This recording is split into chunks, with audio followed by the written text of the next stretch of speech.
القرار اليوم يبرز دعم Today's المجلس المستمر resolution shows لبعثة MINURSO the support وجهود of the المبعوث Council to الشخصي MINURSO and the الرامية efforts of the Special لإحراز Envoy تقدم in في order العملية to السياسية make برعاية progress in the الأمم political المتحدة. process that is facilitated وبما by أن the UN. هذا هو آخر اجتماع As مجدول this is the بشأن last هذه meeting القضية scheduled for خلال this عضوية دولة issue الإمارات في during مجلس our الأمن mandate at the أود Security التأكيد Council, على ثلاث I would نقاط. like to reaffirm the أولاً following 3 points. يتعين علينا One, مواصلة we must دعم continue جهود to المبعوث support the الشخصي efforts of لتمهيد the Special الطريق أمام Envoy إعادة in إطلاق order to pave the المفاوضات way for ونرى a بأن relaunch استئناف of negotiations. صيغة We المائدة believe المستديرة that the بمشاركة كافة roundtable الأطراف format with the سيساهم في participation كسر of all الجمود parties السياسي. will help break the political ونشدد في هذا impasse. الصدد We stress على in أن this مبادرة regard الحكم that الذاتي التي the قدمتها autonomy المملكة initiative المغربية provided والتي by the وصفتها Kingdom of قرارات مجلس Morocco الأمن and that was منذ described 2007 or بأنها mentioned تتسم by UN بالجدية Security Council والمصداقية resolutions as هي الأساس serious الوحيد للتوصل and إلى حل legitimate. This سياسي is the only عادل way to ودائم reach a وعملي last, ومتوافق durable عليه. and pragmatic political ثانياً solution that أن is تمكين mutually بعثة acceptable. MINURSO من Second, إعادة enabling تموين MINURSO to مواقعها بشكل resupply مستدام its sites وليس in a فقط sustainable على manner أساس and not استثنائي just on an أمر exceptional ضروري basis. لتمكين This is البعثة من necessary تنفيذ to allow ولايتها بشكل فعال. MINURSO to carry out its mandate in an effective ونشيد في manner. هذا الصدد In this regard, بتعاون we المملكة commend المغربية مع the البعثة cooperation والتزامها between بوقف إطلاق MINURSO النار. and the Kingdom of ونرى Morocco أنه and على their support جبهة for the البوليساريو ceasefire. We believe التعاون that the بشكل كامل Polisario مع Front بعثة should MINURSO cooperate وإزالة fully كافة with القيود MINURSO and التي should remove تؤثر all على عمل obstacles البعثة that could وإعادة impact the work الالتزام of بوقف إطلاق النار. the mission and وأخيرا to تؤكد دولة commit الإمارات to على the دعمها ceasefire. الثابت In للمملكة conclusion, المغربية we وسيادتها على reaffirm كامل our الصحراء support to the المغربية Kingdom of ونشدد على Morocco عدم and its المساس بوحدتها sovereignty الترابية. over the Moroccan ونتطلع إلى مواصلة Sahara. الأمم المتحدة We look جهودها forward for the البناءة UN to من أجل continue التوصل its إلى حل constructive لهذا efforts الوضع in order المستمر منذ to reach a العقود. solution الأمر for الذي this issue سيساهم that أيضا lasted for في تعزيز decades, and الاستقرار this will help والأمن في المنطقة strengthen التي تعاني security من and stability in the تحديات region, عديدة. وشكرا a region سيد that is الرئيس. facing many challenges. I thank you, Mr. President. I thank the representative of the United Arab Emirates for their statement. There are no more names inscribed on the list of speakers. The meeting is adjourned.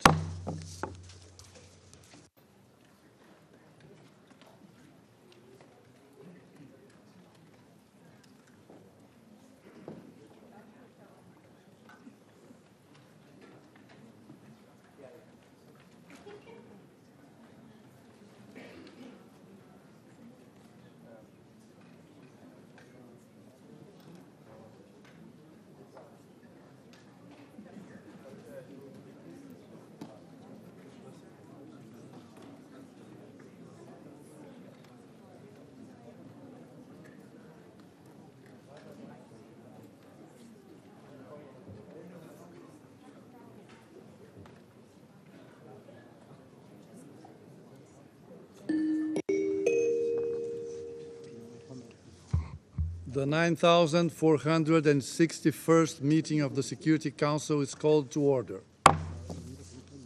The provisional agenda for this meeting is identical letters dated 19th January 2016 from the Permanent Representative of Colombia to the United Nations addressed to the Secretary General and the President of the Security Council, S/2016/53. The agenda is adopted. The Security Council will now begin its consideration of item 2 of the agenda. I wish to draw the attention of Council members to document S/2023/701, the report of the Secretary General on the United Nations Verification Mission in Colombia. Members of the Council have before them document S/2023/808, the text of a draft resolution submitted by the United Kingdom of Great Britain and Northern Ireland. The Council is ready to proceed to the vote on the draft resolution before it. I shall put the draft resolution to the vote now. Will those in favor of the draft resolution contained in document S/2023/808 please raise their hand?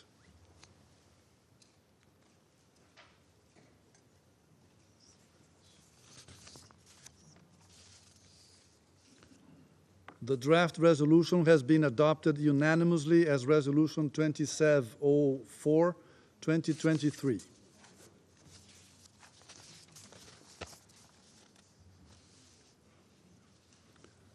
I now give the floor to those members of the Council who wish to make statements after the vote. I give the floor to the representative of the United Kingdom. Thank you, President. And I'd like to thank colleagues for the constructive engagement during negotiations. The United Kingdom welcomes this consensus adoption, which sends a strong signal of support for the peace process in Colombia. And as Women, Peace and Security High-Level Week draws to a close, it is fitting that this Council has recognised the efforts of the UN verification mission to incorporate gender as a cross-cutting issue in implementing its mandate and ensuring adequate gender expertise. Thank you. I thank the representative of the United Kingdom for their statement, and I now give the floor to the representative of Ghana. Mr. President, the A3 welcomes the unanimous adoption of the resolution on the expansion of the mandate of the United Nations Verification Mission in Colombia, presented by the United Kingdom, to whom we thank for the dedicated effort in conducting the negotiations to reach a consensual text. The vote in favor of this resolution reiterates our commitment to supporting the government and the Colombian people towards building a stable and lasting peace. Guided by the trust that Colombia has placed in the United Nations to verify the implementation of the peace agreement in the country, and given the remarkable achievements registered so far in the negotiations with the National Liberation Army, ELN, we are committed to supporting the mission in its continued monitoring and verification of the ceasefire agreement between the government of Colombia and the Estado Mayor Central, contingent on the necessary conditions set forth by the Secretary General. We'll continue to monitor and encourage further advancement of the ethnic chapter of the peace agreement, an important component of the agreement which will go far in re-establishing justice and equality for all Colombian people, including Afro-Colombians and indigenous people. In concluding, the A3 will continue to offer its unwavering support to the verification mission and the special representative as they diligently monitor and enforce compliance with the commitments of the Colombian peace agreement. Their exemplary performance in this role deserves acknowledgement and reinforces our commitment to their ongoing efforts. I thank you. I thank the representative of Ghana for their statement, and I now give the floor to the representative of Japan. Well, thank you, Mr. President. We are pleased the Council came together today to unanimously extend the mandate of the UN verification mission in Colombia for another 12 months. We are particularly delighted that a reference to the importance of including youth in the peace process was reflected. As the driving force of the future, the voices and the active participation of youth should be protected, respected, and promoted for the peace process to be sustainable. Protection for young community members and leaders is needed to ensure their full and effective participation in peace-building efforts. The need to provide protection of young community members and leaders to ensure their full and effective participation in peace-building efforts was also part of the advice from the Peace-Building Commission to the Security Council. And this practice will strengthen relations between the PBC and the Council, which Japan believes is important. We hope that such good practices will be enhanced. We also welcome the emphasis on the efforts of the UN verification mission to continue to integrate a gender perspective as a cross-cutting issue into its work, among other perspectives. To conclude, Japan reaffirms its firm support for the work of the UN verification mission and will remain committed to supporting the peace process and the peace-building efforts in Colombia. I thank you. I thank the representative of Japan for their statement. I shall now make a statement in my capacity as the representative of Brazil. I'll speak in Spanish. Estimados colegas, Distinguished colleagues, Brasil felicita a Brazil los miembros del congratulates the Consejo de members Seguridad of the Security por la adopción Council on unánime de la the unanimous renovación del mandato adoption de la of the misión de mandate verificación de renewal Naciones for the Unidas en United Colombia. Nations verification mission in Brasil Colombia. agradece al Reino Brazil Unido por thanks su the United excelente Kingdom labor for como its relator. sterling work as penholder. La tarea del Consejo de The work of Seguridad the en Security Colombia Council in Colombia responde y debe is in siempre line with and must responder a las always be in necesidades y line with the prioridades needs de and Colombia, priorities of tal Colombia como as expresadas por su expressed by gobierno. its government. En ese In this sentido, connection, nos we are complace delighted reconocer que la to resolución note that adoptada the hoy resolution refleja adopted plenamente la today voluntad fully soberana reflects de the ese sovereign país. will of that country. Brasil apoya Brazil la estrategia del supports the gobierno Petro strategy para of alcanzar the una paz Petro total. government to achieve a total Reconocemos la peace. We importancia y la recognize the necesidad de importance los of and the diálogos need for adicionales the que additional se están dialogues that are realizando para underway expandir los to beneficios spread de la paz the en todo el dividends of país. peace throughout the country in Seguimos its con interés entirety. y We optimismo continue to follow el with diálogo del interest and gobierno con el optimism the autoproclamado dialogue of Grupo the Estado government with Mayor the Central. self-proclaimed group Como en el Estado caso Mayor de Central, ELN, EMC. As in the esperamos case que el with the Consejo ELN, we pueda hope that the autorizar que la Council will misión be able verifique la to implementación del authorize the mission acuerdo to de cese al verify the fuego con el implementation of the ELC ceasefire cuando agreement se with the alcance el grado EMC de when the madurez necessary necesario. degree of maturity Es has been importante reached on this optimizar front. la It is contribución important del to Consejo optimize the al avance contribution that the conjunto de Council los makes distintos to procesos de progress negociación en across Colombia, the various sobre negotiation todo con el processes objetivo underway de in incentivar Colombia, los with the ceses al ultimate fuego, goal of encouraging tanto con el ceasefires, gobierno both como with the entre los government grupos que and aún between the disputan groups that territorios. continue to be engaged in El territorial proceso de paz en disputes. Colombia es un The peace ejemplo para el process in mundo Colombia is an de example cómo for the world priorizar of e how to integrar la prioritize perspectiva and de mujeres, incorporate the paz perspective y of women, seguridad. peace and security La misión de into verificación work. en Colombia The debe también verification mission in reflejar Colombia esta must realidad. also reflect that reality, Asegurar la guaranteeing the incorporación de una integration of perspectiva a de gender género perspective in en each cada faceta facet del of the trabajo para la work construcción y underway to build consolidación de and la paz consolidate es peace is esencial vital para alcanzar to soluciones achieve más amplias broader y and sostenibles. sustainable solutions. No se trata de añadir We're tareas, not sino de adding mejorar la work to calidad a de nuestro mandate, but enfoque what we're hacia el doing is proceso de paz. strengthening the quality of our Abordar approach, cuestiones the approach esenciales that para la is that paz en we Colombia, adopt for the peace desde la processes, reforma rural tackling hasta la issues crucial reintegración to de peace in Colombia, excombatientes from rural a reform través to de the un enfoque reincorporation of sensible former al género, combatants, using a enriquece los gender-sensitive esfuerzos approach y enriches solidifica la our work base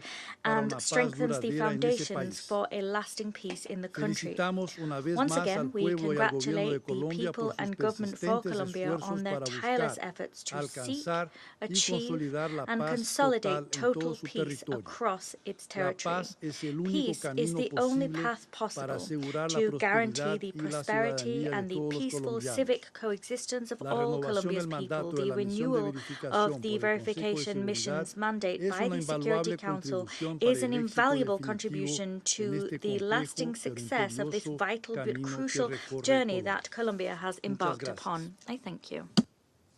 I resume my function as President of the Council. There are no more names inscribed on the list of speakers.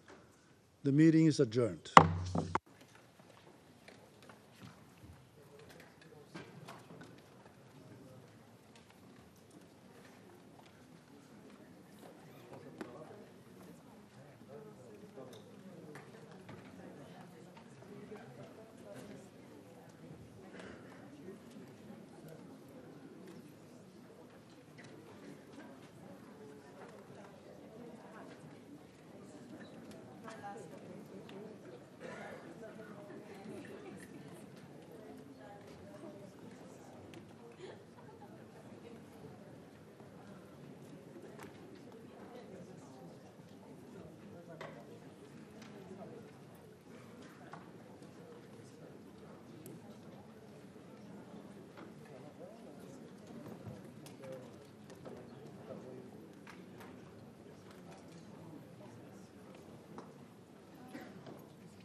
162nd meeting of the Security Council is called to order.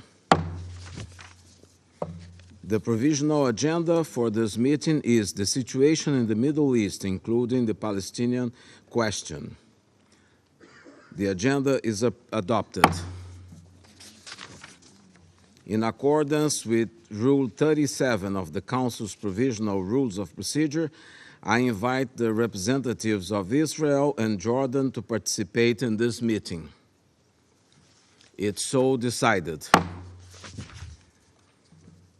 I propose that the Council invite the permanent observer of the Observer State of Palestine to the United Nations to participate in this meeting in accordance with the Provisional Rules of Procedure and the previous practice in this regard. There being no objection, it is so decided. In accordance with Rule 39 of the Council's Provisional Rules of Procedure, I invited the following briefers to participate in this meeting. Mr. Philippe Lazzarini, Commissioner General of the United Nations Relief and Works Agency for Palestine Refugees in the Near East, Ms. Catherine Russell, Executive Director of the United Nations Children's Fund, and Ms. Lisa Dothan, Director of the Humanitarian Financing and Resourcing Mobilization Division of the Office of Coordination of Humanitarian Affairs. It's so decided.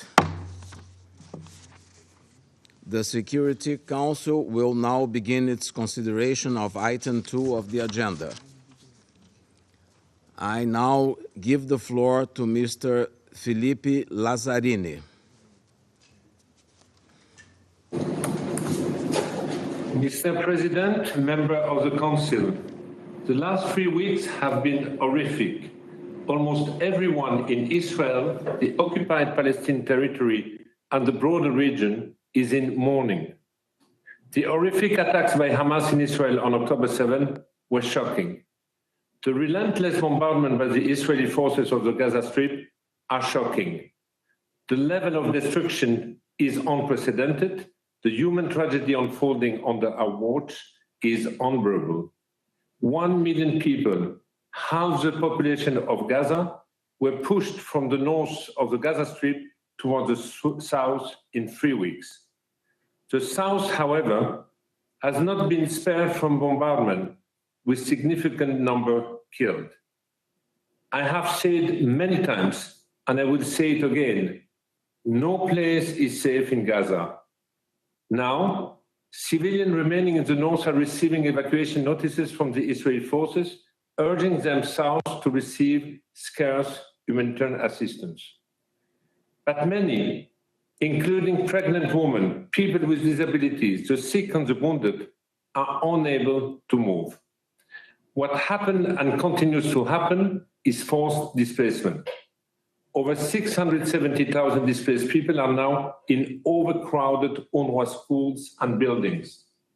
They live in appalling, unsanitary conditions with limited food and water, sleeping on the floor without mattresses or outside in the open. Hunger and despair are turning into anger against the international community, and in Gaza, the international community is better known as UNRWA. Mr. President, nearly 70% of those reported killed are children and women. Save the Children reported yesterday that nearly 3,200 children were killed in Gaza in just 3 weeks. This surpasses the number of children killed annually across the world's conflict zones since 2019. This cannot be collateral damage. Churches, mosques, hospitals, and UNRWA facilities, including those sheltering displaced people, have not been spared. Too many people have been killed and injured while seeking safety in places protected by international humanitarian law. The current siege imposed on Gaza is collective punishment. 2 weeks of full siege followed by the trickle of aid last week mean that basic services are crumbling, medicine is running out, Food and water are running out. Fuel is running out. The streets of Gaza have started overflowing with sewage, which will cause a massive health hazard very soon. In the latest blow, the communication blackout over the weekend has aggravated the panic and distress of people. The blackout meant that people could not communicate with their loved ones inside Gaza to know who is dead or who is alive. They no longer knew whether they would receive bread from UNRWA. They felt abandoned and cut off from the rest of the world. The communication blackout has accelerated the breaking down of civil order. Panic pushed thousands of desperate people to head to the UNRWA warehouses and distribution center, where we store the food and other supply we started receiving via Egypt last week. A further breakdown in civil order will make it extremely difficult, if not impossible, for the largest UN agency in Gaza to continue operating. It will also make it impossible to bring in convoys. I say this while being fully aware that UNRWA is the last remaining lifeline for the Palestinian people in Gaza. Member of the Council, UNRWA is calling on you for support. I lost 64 colleagues in just over 3 weeks. The last tragic passing confirmed was 2 hours ago. Samir, head of security and safety in the Middle region, was killed with his wife and 8 children. This is the highest number of UN aid worker killed in a conflict in such a short time. My 13,000 colleagues in Gaza are from a community of 1.7 million Palestinian refugees out of 2.2 million residents in the Gaza Strip. Those who are alive have, for the most part, lost relatives, friends, neighbors, and are displaced like the majority of Gazans. Many of my own colleagues now live, sleep, and work in UNRWA shelters. And yet, they are showing exceptional dedication to UN value. No one can do justice to thousands of UNRWA staff who continue to work tirelessly to support their communities. These are teachers, doctors, social workers, engineers, and support staff. They are mother and father. If they were not in Gaza, they could have been your neighbor, your friends. And they are operating 150 UNRWA shelters. They are keeping 1/3 of our health center open and run 80 mobile health teams. They support the entry of humanitarian convoys and the storage and distribution of aid. They distribute the little fuel we have left to hospitals, bakeries, and shelters.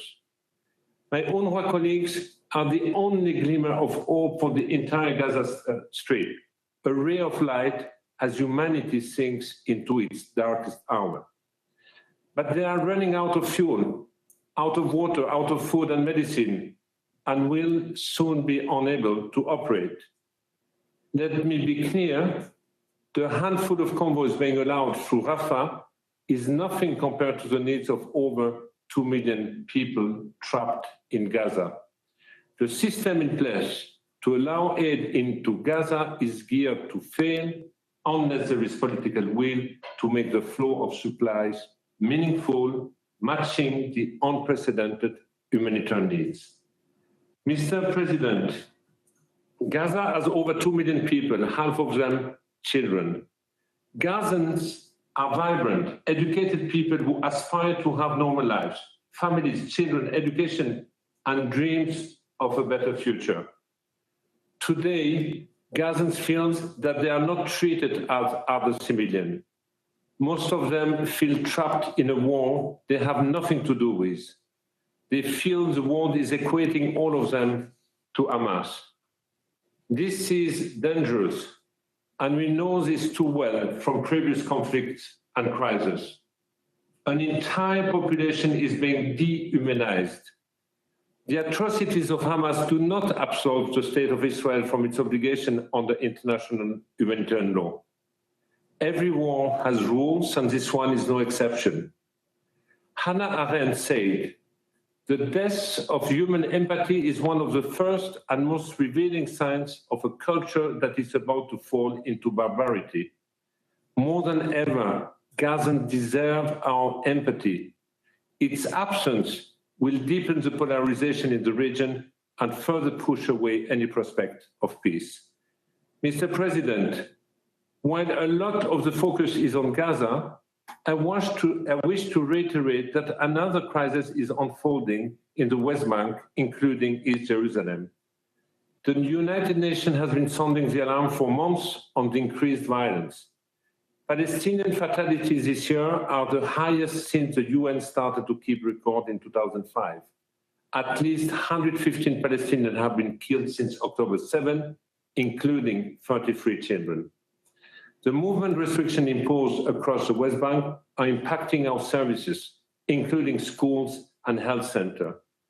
Meanwhile, the situation on the Israeli-Lebanese border is getting worse, with regular exchanges of fires and civilian casualties reported. In conclusion, I'm very worried about the potential spillover of this conflict beyond Gaza unless the following is enforced. First, there must be strict adherence to international humanitarian law. This means civilian and civilian infrastructure, including UN premises, school, hospital, places of worship, and shelter hosting civilian, must be protected all over the Gaza Strip, north and south, and at all times. This is not an option, it is an obligation. Second, we need a safe, unimpeded, substantial, and continuous flow of humanitarian aid, including fuel, into the Gaza Strip and across it. For this, we need an immediate humanitarian ceasefire. Third, UNRWA still needs funds. We have the necessary and largest presence on the ground. We can deliver if we have the means and the resources, including the finances to pay staff on the front lines. UNRWA has received generous contribution towards its initial flash appeal, but without a fully funded core budget, we cannot pay salaries and deliver. Finally, in these dark times, we must not lose sight of our humanity. Our empathy should apply to all, Palestinian, Israeli, Jewish, Christian, and Muslim. The rules of law or of war must be followed by all parties at all times, in all places. Civilians must be protected, hostages released, and a genuine humanitarian response facilitated. An immediate humanitarian ceasefire has become a matter of life and death for millions.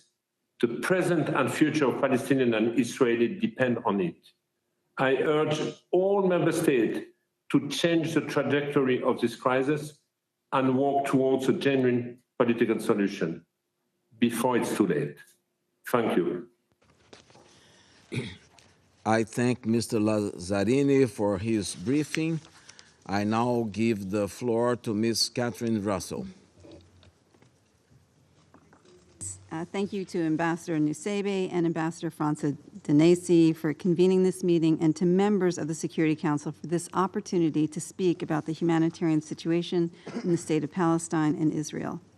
At UNICEF, we firmly believe that the true cost of this latest escalation will be measured in children's lives, those lost to the violence and those forever changed by it. After little more than 3 weeks, the devastating tally is quickly adding up, with rampant, grave violations being committed against children. According to the Palestinian Ministry of Health, more than 8,300 Palestinians have been killed in Gaza, including over 3,400 children, with over 6,300 children injured. This means that more than 420 children are being killed or injured in Gaza every day, a number that should shake each of us to our core. Of course, the violence being perpetrated against children extends beyond the Gaza Strip. In the West Bank, including East Jerusalem, at least 37 children have reportedly been killed. And of course, more than 30 Israeli children have reportedly been killed, while at least 20 children remain hostage in the Gaza Strip, their fates unknown. Civilian infrastructure has also come under fierce attack. According to the World Health Organization, in Gaza, 34 attacks have been reported against healthcare facilities, including 21 hospitals. 12 of Gaza's 35 hospitals, which are also being used as shelters for displaced people, can no longer function. At least 221 schools and more than 177,000 housing units have been damaged or destroyed. Meanwhile, what little clean water remains in Gaza is quickly running out, leaving more than 2 million people in dire need. We estimate that 55% of water supply infrastructure requires repair or rehabilitation. Only one desalination plant is operating at just 5% capacity, while all 6 of Gaza's water waste treatment plants are now non-operational due to a lack of fuel or power. The lack of clean water and sanitation is on the verge of becoming a catastrophe. Unless access to clean water is urgently restored, more civilians, including children, will fall ill or die from dehydration or waterborne diseases. As if this wasn't enough, children in both Israel and the State of Palestine are experiencing terrible trauma, the consequences of which could last a lifetime. Studies have shown that violence and upheaval can induce toxic stress in children that interferes with their physical and cognitive development and causes mental health problems over both the short and the long terms. We are doing our best to reach all children in need, but the delivery of humanitarian aid, especially in Gaza, is now extremely challenging. This is due to both the current siege conditions imposed on Gaza and the highly dangerous circumstances under which our staff are operating. Some of our staff have lost close family members, including spouses and children. And of course, we are grieving with UNRWA for their staff members who have been killed. 2 days ago, we lost contact with our colleagues in Gaza when telecommunications were disrupted. This left them at even greater risk, and it made their work to help children even harder to accomplish. Excellencies, UNICEF and our partners are committed to staying on the ground to deliver for children. But make no mistake, the situation grows worse by the hour, and without an urgent end to the hostilities, I am deeply afraid for the fate of the region's children. But we and you have the power to help lift children out of this spiral of violence. I implore the Security Council to immediately adopt a resolution that reminds parties of their obligations under international law, that calls for a ceasefire, that demands the parties allow safe and unimpeded humanitarian access, that demands the immediate and safe release of all abducted children, and that urges parties to afford children the special protection to which they are entitled. The Security Council should prioritize what is now a worsening displacement crisis with more than 1.4 million people in Gaza, the majority of whom are children now displaced. As the Secretary General has said, the order for 1.1 million Palestinian civilians to leave northern Gaza should be rescinded. Demands for hospital evacuations should also cease, given their protected status under international humanitarian law. All parties must stop violence and prevent any grave violations committed against children. We must have humanitarian access through all crossing points into the Gaza Strip through safe and efficient supply routes, and parties must ensure the safe and unimpeded movement of humanitarian supplies and personnel throughout the Gaza Strip for the delivery of humanitarian assistance, including but not limited to food, water, medicines, fuel, and electricity. Finally, measures to prevent electricity, food, water, and fuel from entering Gaza from Israel must be immediately reversed so that civilians have access to the services they need to survive. Excellencies, UNICEF was created almost 77 years ago out of the ashes of World War II. Since then, our commitment to our mission has never wavered. We advocate for the rights of every child. On behalf of all the children caught in this nightmare, we call on the world to do better. Whether they are young people attending a music festival or children going about their daily lives in Gaza, they all deserve peace. Children do not start conflicts, and they are powerless to stop them. They need all of us to put their safety and security at the forefront of our efforts, and to imagine a future where children are healthy, safe, and educated. No child deserves any less. Thank you. I thank Mrs. Russell for her briefing. I now give the floor to Mrs. Lisa Dofton. Thank you, Mr. President. I'm delivering this statement on behalf of Emergency Relief Coordinator and Undersecretary General for Humanitarian Affairs, Mr. Martin Griffiths, who is currently on mission in Israel and the occupied Palestinian territory. The events that have unfolded since 7 October have been nothing short of devastating and heartbreaking. We do not forget the 1,400 people killed and thousands more injured and taken in the brutal Hamas attack. Indiscriminate rocket fire continues from Gaza into populated areas of Israel, causing more civilian casualties and displacement and trauma. We deplore that 230 people held hostage in Gaza. All hostages must be released immediately and unconditionally. We welcome all diplomatic efforts to secure their release and demand that, in the interim, they be treated humanely and be allowed to receive visits from the International Committee of the Red Cross. As you've just heard from Commissioner General Lazzarini, the situation for the more than 2 million people trapped in the Gaza Strip is catastrophic. They've now endured a siege and continuous bombardment for 23 days. According to the Ministry of Health in Gaza, more than 8,000 people have been killed, 66% of whom are said to be women and children. Tens of thousands more have been injured. The scale of the horror people are experiencing in Gaza is really hard to convey.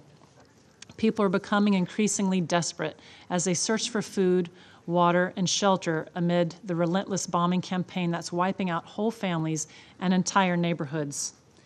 In their desperation, people have resorted to breaking into UN warehouses in search of food and water.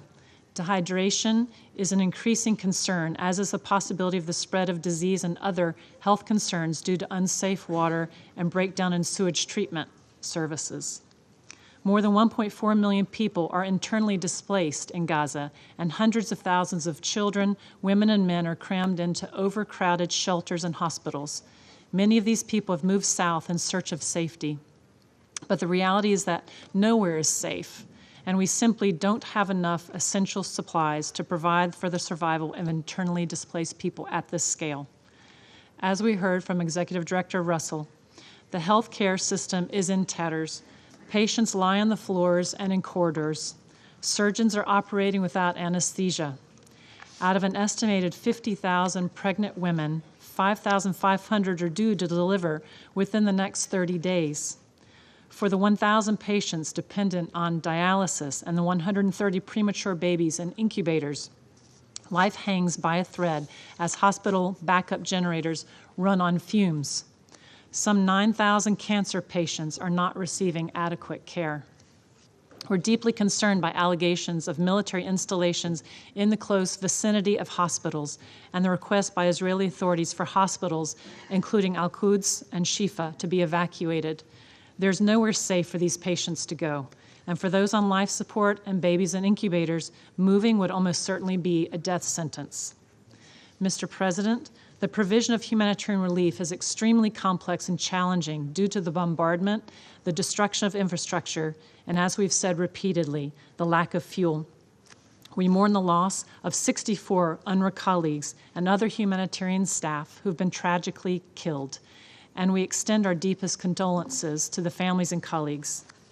We have the utmost admiration for the bravery, selflessness, and commitment of humanitarian workers who are delivering aid to those in need in this perilous environment. Mr. President, we welcome the agreement that has allowed us to get some relief into Gaza via the Rafah border crossing, but these deliveries are a drop in the ocean compared to the vast scale of needs. It's imperative that we're able to get humanitarian supplies and relief into Gaza safely, reliably, without impediment, and at the scale required.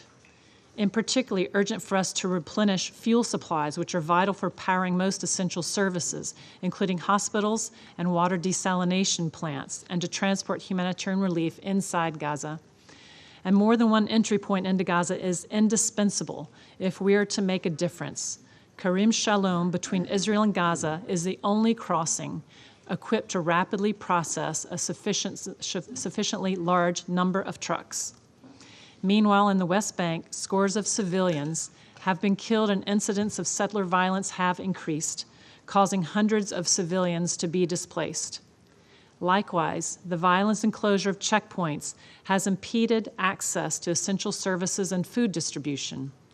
the permits of some 150,000 to 175,000 Palestinians from the West Bank working in Israel and settlements are now suspended. The situation is causing significant damage to the West Bank economy and Palestinian institutions. We have very real fears about what lies ahead. The current situation may pale in comparison with what is to come. There's a genuine risk that this war could escalate further and spill over into wider region. We must take urgent collective action to prevent this. Mr. President, in light of all that has been described today, what we're calling for is for the parties to agree to pause the fighting on humanitarian grounds. It would provide the required calm and safety for hostages to be released and for the UN to replenish supplies, relieve exhausted personnel, and resume assistance throughout Gaza wherever civilians are in need. It would also provide much-needed respite to civilians who are living under unimaginably traumatic conditions. But with or without a pause in the fighting, I reiterate that all parties on all sides must respect international humanitarian law. This means allowing relief in and taking constant care to spare civilians and civilian objects, including humanitarian and medical workers, facilities, and assets. And this applies whether civilians move or they stay.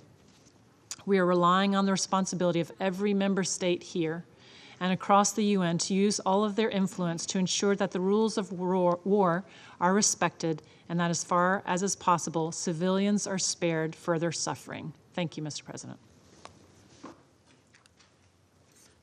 I thank Ms. Dufton for her briefing, and I shall now make a statement in my capacity as the Minister of Foreign Affairs of Brazil. Distinguished representatives, I thank the briefers for their extensive information on the humanitarian situation on the ground and commend the work of their teams in Locus and elsewhere. They honor once again the work of this organization and everything it stands for. Following instructions of President Lula, I come back before you again today with a profound sense of urgency and dismay. We must always bear in mind the human faces on both sides of the conflict.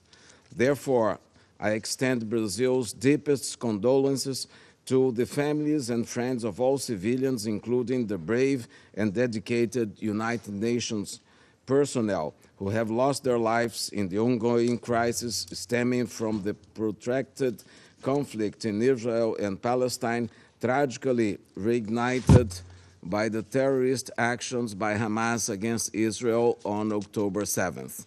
Nothing justifies such crimes.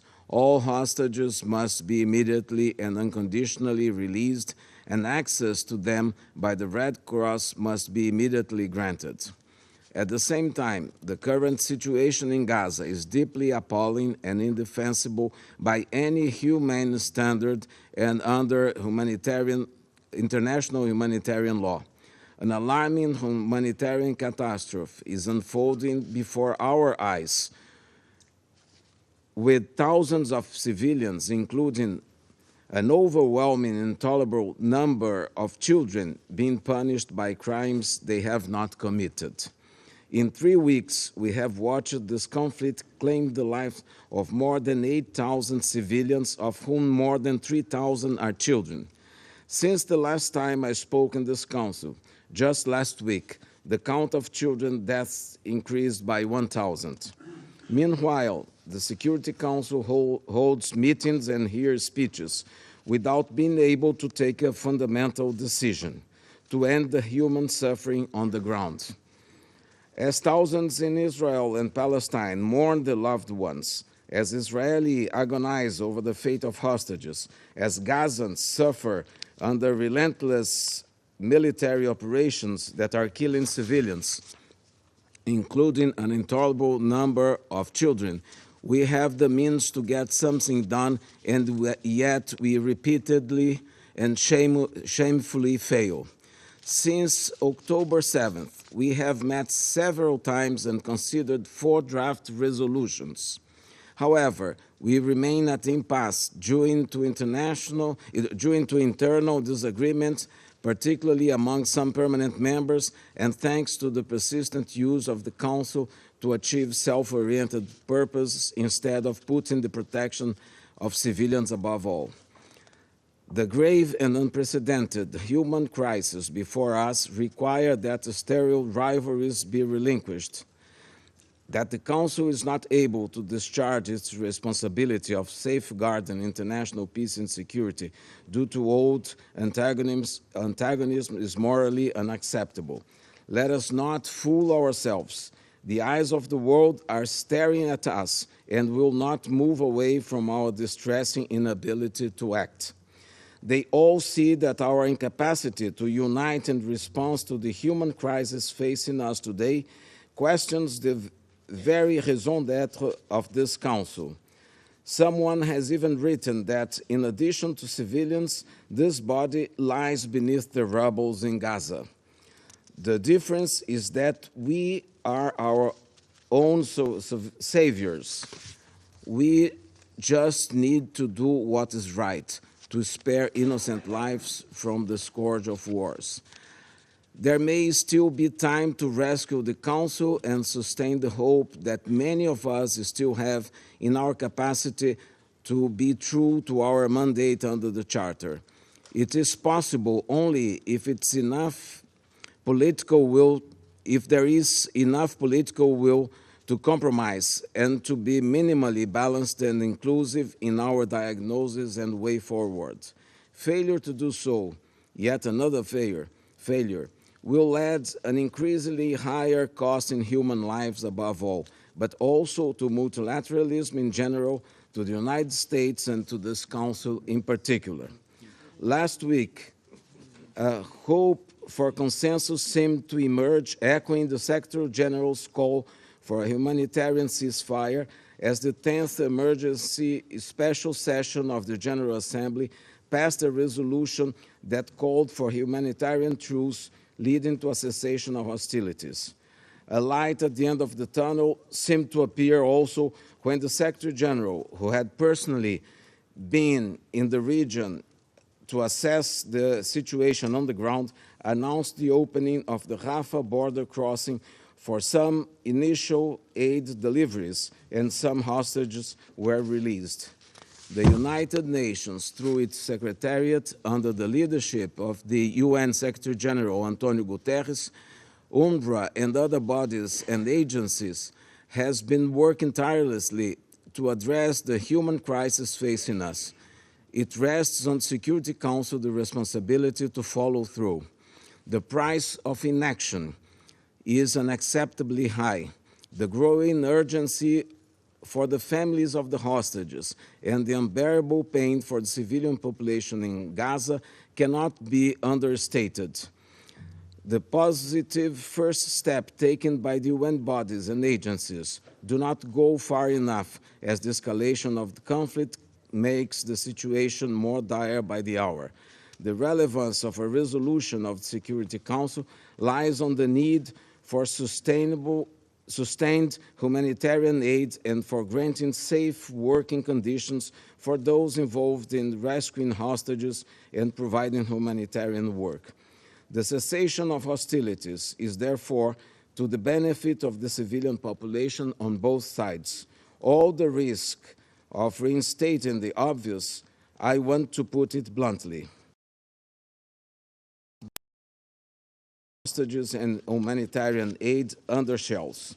This is why Brazil and fellow E10 members have been working tirelessly to try to get this Council to act more decisively since the last showdown around proposed resolutions.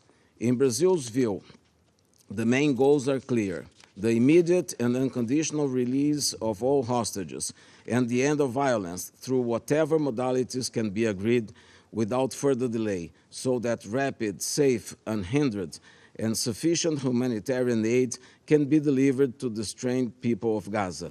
Besides the 8,000 lives lost, many more are about to meet their fatal destiny, as hospitals have no means to keep providing basic treatment for the patients. Therefore, providing essential resources to those in Gaza, including water, food, medical supply, fuel, and electricity, is urgent and imperative. Surgeries are being performed without anesthesia. Lives are being lost at hospitals for lack of energy, and the most basic medical supplies, food and water are scarce, and prices have skyrocketed. And the flow of humanitarian aid so far amounts to little more than a photo op. Tanks and troops are on the ground in Gaza, and time for action is running out. My questions to you all are, if not now, when? How many more lives will be lost until we finally move from rhetoric to action? It is also critical and urgent to allow for the safe and immediate evacuation of foreign nationals from Gaza and from elsewhere in the region if they feel threatened. While every state has the right and duty to protect its citizens, actions must be consistent with international law and international humanitarian law, in particular, the principles of distinction, proportionality, precaution, military necessity, and humanity. The right and duty to protect a state's population cannot and should not come at the cost of more deaths of civilians and more destruction of civilian infrastructure. As the UN Secretary General Guterres has repeatedly reminded us, even wars have rules. Any indiscriminate attack against civilians and critical infrastructure, as well as depriving civilians of basic goods and service, are morally unjustifiable and illegal under international humanitarian law. Brazil strongly condemns actions that blur the line between civilians and combatants. Today, UNRWA shed light on the grim and disheartening reality in Gaza, highlighting the objectionable level of destruction of civilian infrastructure and tragic loss of innocent lives, including those of women, children, at least 35 of its staff. The World Health Organization has been constantly recalling the urgent need for the cessation of violence and for the humanitarian action at a time when Gaza's health infrastructure is on the verge of collapse. Beyond the immediate and very urgent humanitarian considerations, a threat to regional stability looms, and any repercussion could be catastrophic. Brazil urges a united shift towards de-escalation and calls on all parties to act with the utmost restraint. A cessation of hostilities is urgently needed to create the conditions for a full, durable, and respected ceasefire and the resumption of a credible peace process. All this is at stake as we keep our efforts to get this Council to act with a unified voice. Distinguished members of the Council, international humanitarian law provides a clear path to avoid at least greatly alleviate civilian suffering. The framework for collective action is clear. Our collective response to this crisis, which we all fear will only worsen if nothing is done, will be a defining moment for the United Nations. The staggering fact is that the Security Council does not have a reasonable record when it comes to maintaining international peace and security in the Middle East. Issues related to the region, in general, received 35 of the 250 vetoes of the permanent members. Since 2016, the Council has not been able to pass a single resolution on the situation in Palestine. The situation in the Middle East is therefore by far one of the most blocked issues in the Security Council. This speaks of ineffectiveness of the governance system and of the lack of representation of certain parts of the world in this body. A decision On the humanitarian aspects of the current crisis, will certainly not redress the historic failure of the Security Council regarding the situation in the Middle East. It will, however, stop further human suffering now. Thank you.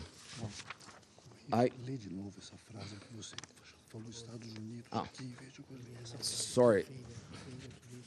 I would like for the register to read again another sentence that that was misspelled in my speech. The sentence is on page 4. Failure to do so, yet another failure, will add an increasingly higher cost in human lives above all, but also to multilateralism in general and to the United Nations and this Council in particular. I thank you. I resume now my function as President of the Council.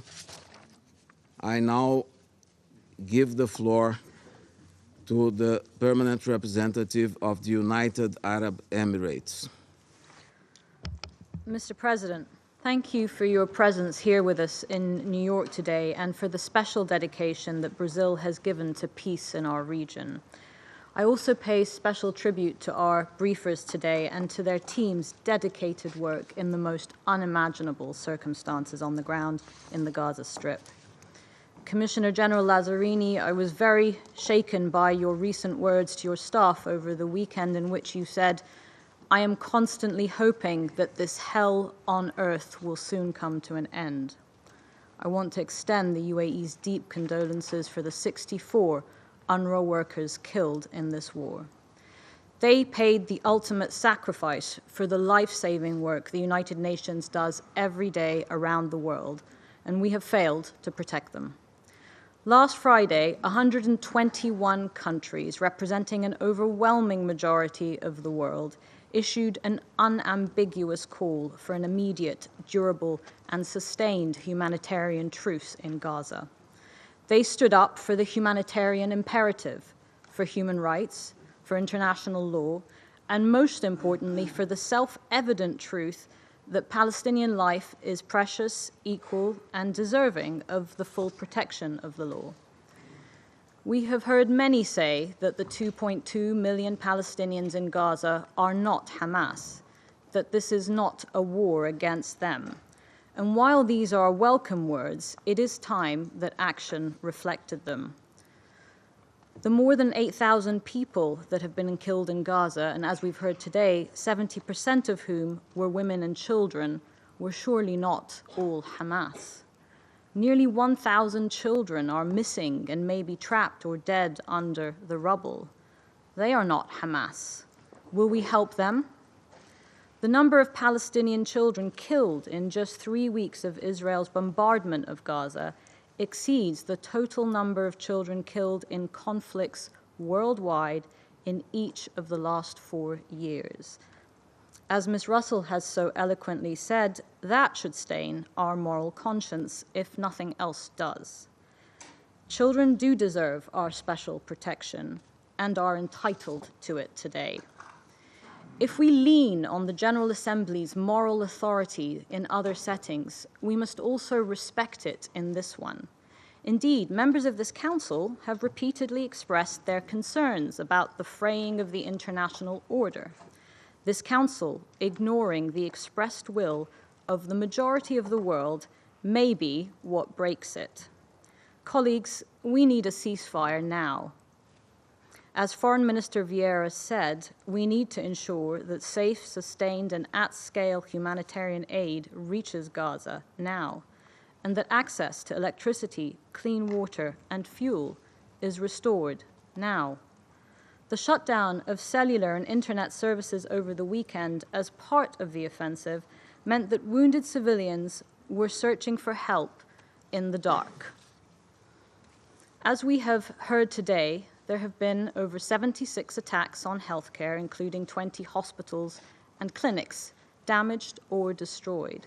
More than 650,000 people are sheltering in UNRWA facilities. Let me be absolutely clear on this point. These sites are protected by international humanitarian law. Announcements that they are targets or warnings for them to evacuate do not, I repeat, do not alter their protected status. We need to see the rescission of dangerous, unrealistic evacuation orders. On Saturday, the Palestinian Red Crescent reported warnings from Israel to immediately evacuate Al-Quds Hospital, which hosts hundreds of patients, including newborn babies in incubators.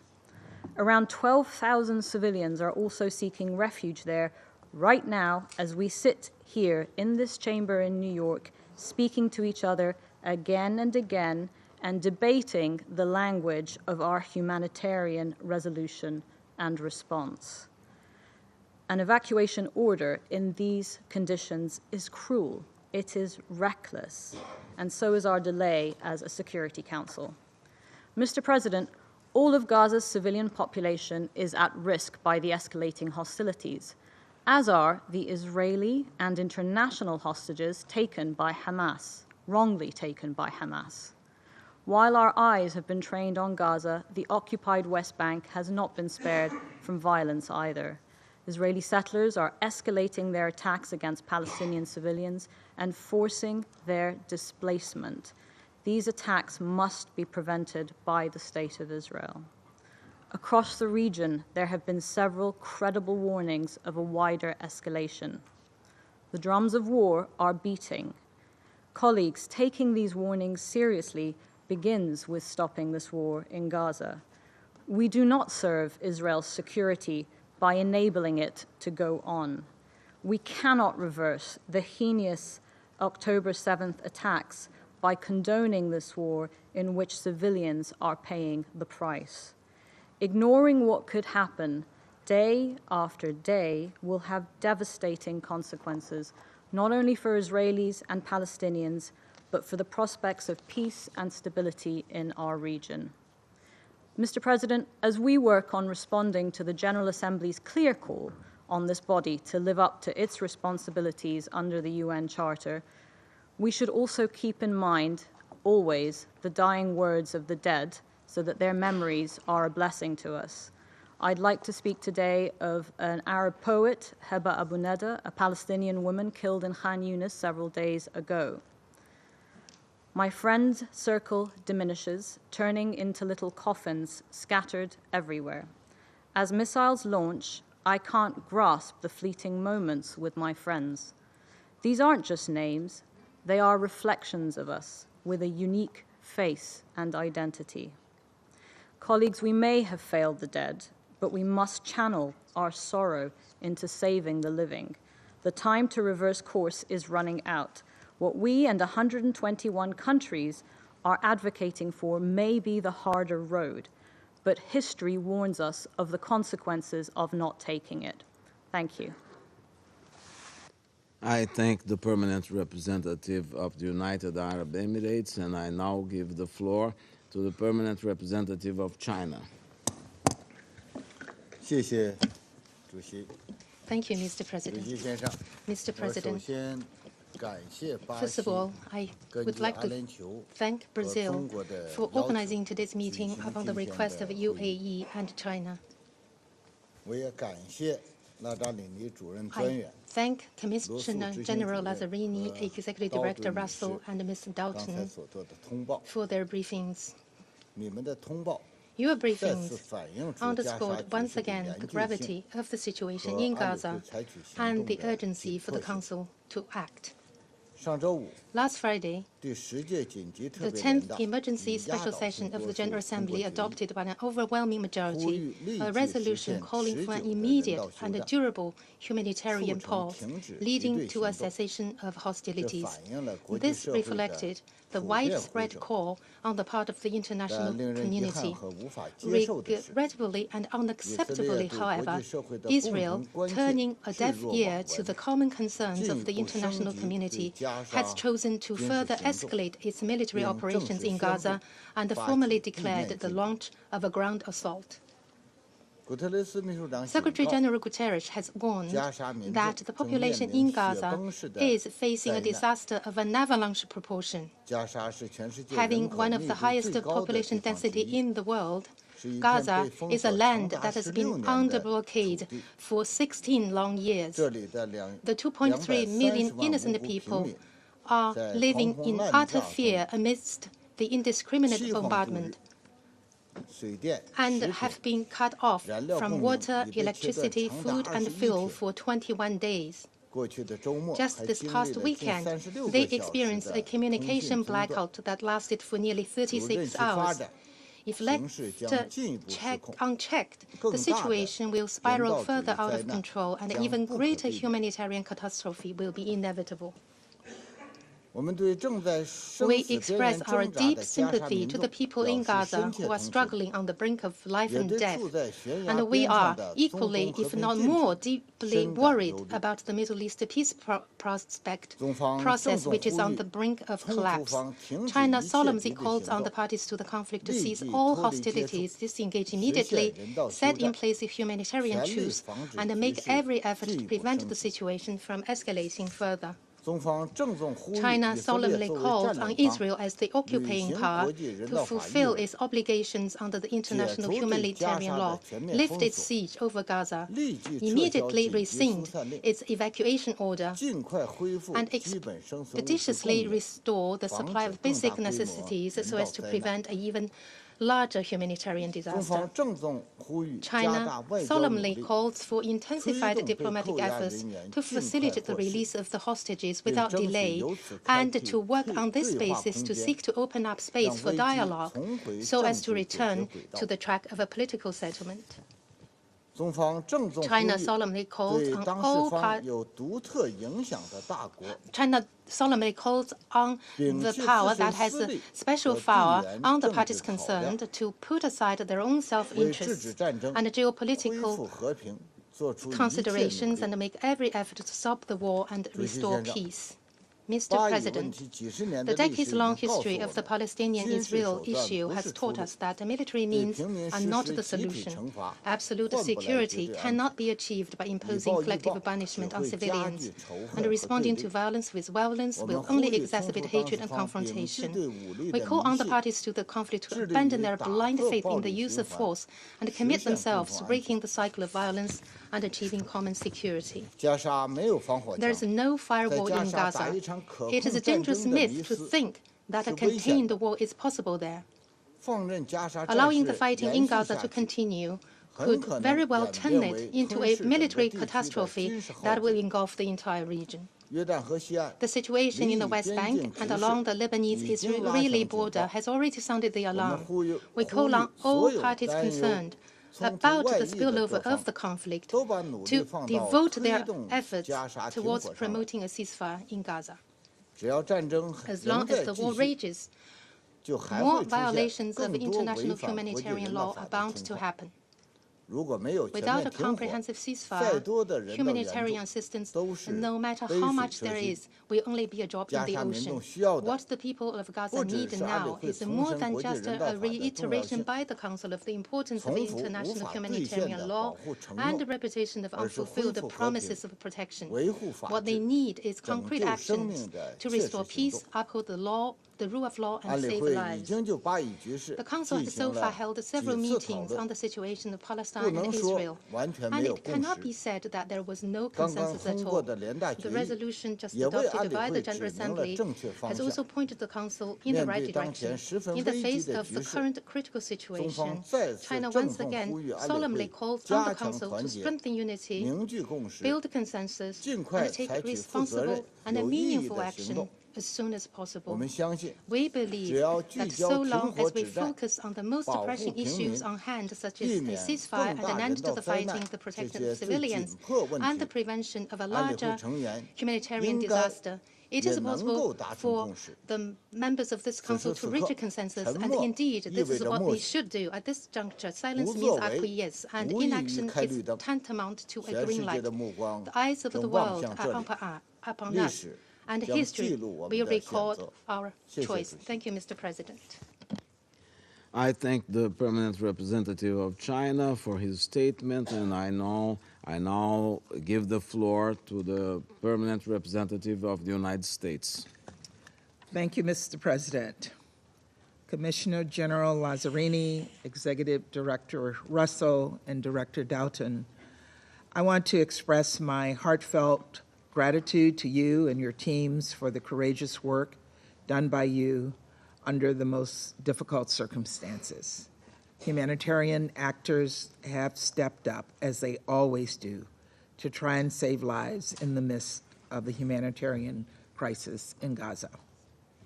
This work is heroic, but tragically, it comes with great risk. We mourn the more than 60 UN staff who've been killed in Gaza since the start of this conflict. The lives of UN personnel must be protected. The lives of humanitarian workers must be protected. The lives of journalists must be protected. The lives of all civilians, innocent civilians, Israeli and Palestinians, men and women, children and elderly, must be protected.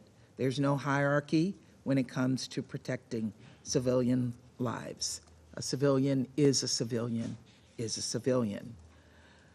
Colleagues, it's been 3 weeks since Hamas killed more than 1,400 innocent civilians and took more than 200 people hostage. Gaza-based militants continue to fire barrages of rockets toward Israel. Citizens from dozens of member states are still being held hostage by Hamas. And the humanitarian crisis in Gaza is growing more dire by the day. At this moment of pain and sorrow and suffering, we must all come together. We must all come together to call for the immediate and unconditional release of all hostages, address the immense humanitarian needs of Palestinian civilians in Gaza, affirm Israel's right to defend itself from terrorism, and remind all actors that international humanitarian law must be respected. That means Hamas must not use Palestinians as human shields, an act of unthinkable cruelty and a violation of the law of war, and that means Israel must take all possible precautions to avoid harm to civilians. Yesterday, President Biden spoke to Prime Minister Netanyahu and reiterated that while Israel has the right and responsibility to defend its citizens from terrorism, it must do so in a manner consistent with international humanitarian law. The fact that Hamas operates within and under the cover of civilian areas creates an added burden for Israel, but it does not lessen its responsibility to distinguish between terrorists and innocent civilians. Colleagues, the United States is also deeply concerned by the significant uptick in violence against Palestinian civilians in the West Bank. We condemn the killings of Palestinian civilians, and we urge Israel to prevent these attacks, working with the Palestinian Authority. The Biden administration also shares the international community's concern about telecommunications shutdowns in Gaza. We've made this clear to Israeli leaders, and we understand communication networks have started to be restored. This is essential. A shutdown of telecommunication imperils the lives of civilians, UN personnel, and humanitarian workers, and risks exacerbating the humanitarian crisis in Gaza. Lives hang in the balance, and we must all step up, as the United States has done. We are the single largest donor to the Palestinian people, having contributed more than $1 billion to UNRWA since 2021. And President Biden recently announced an additional $100 million in humanitarian assistance for the Palestinian people in Gaza and the West Bank. But of course, no amount of aid will matter if it cannot reach people in need. And the United States continues to work with Israel, Egypt, the UN, and other partners to facilitate rapid and sustained assistance flow.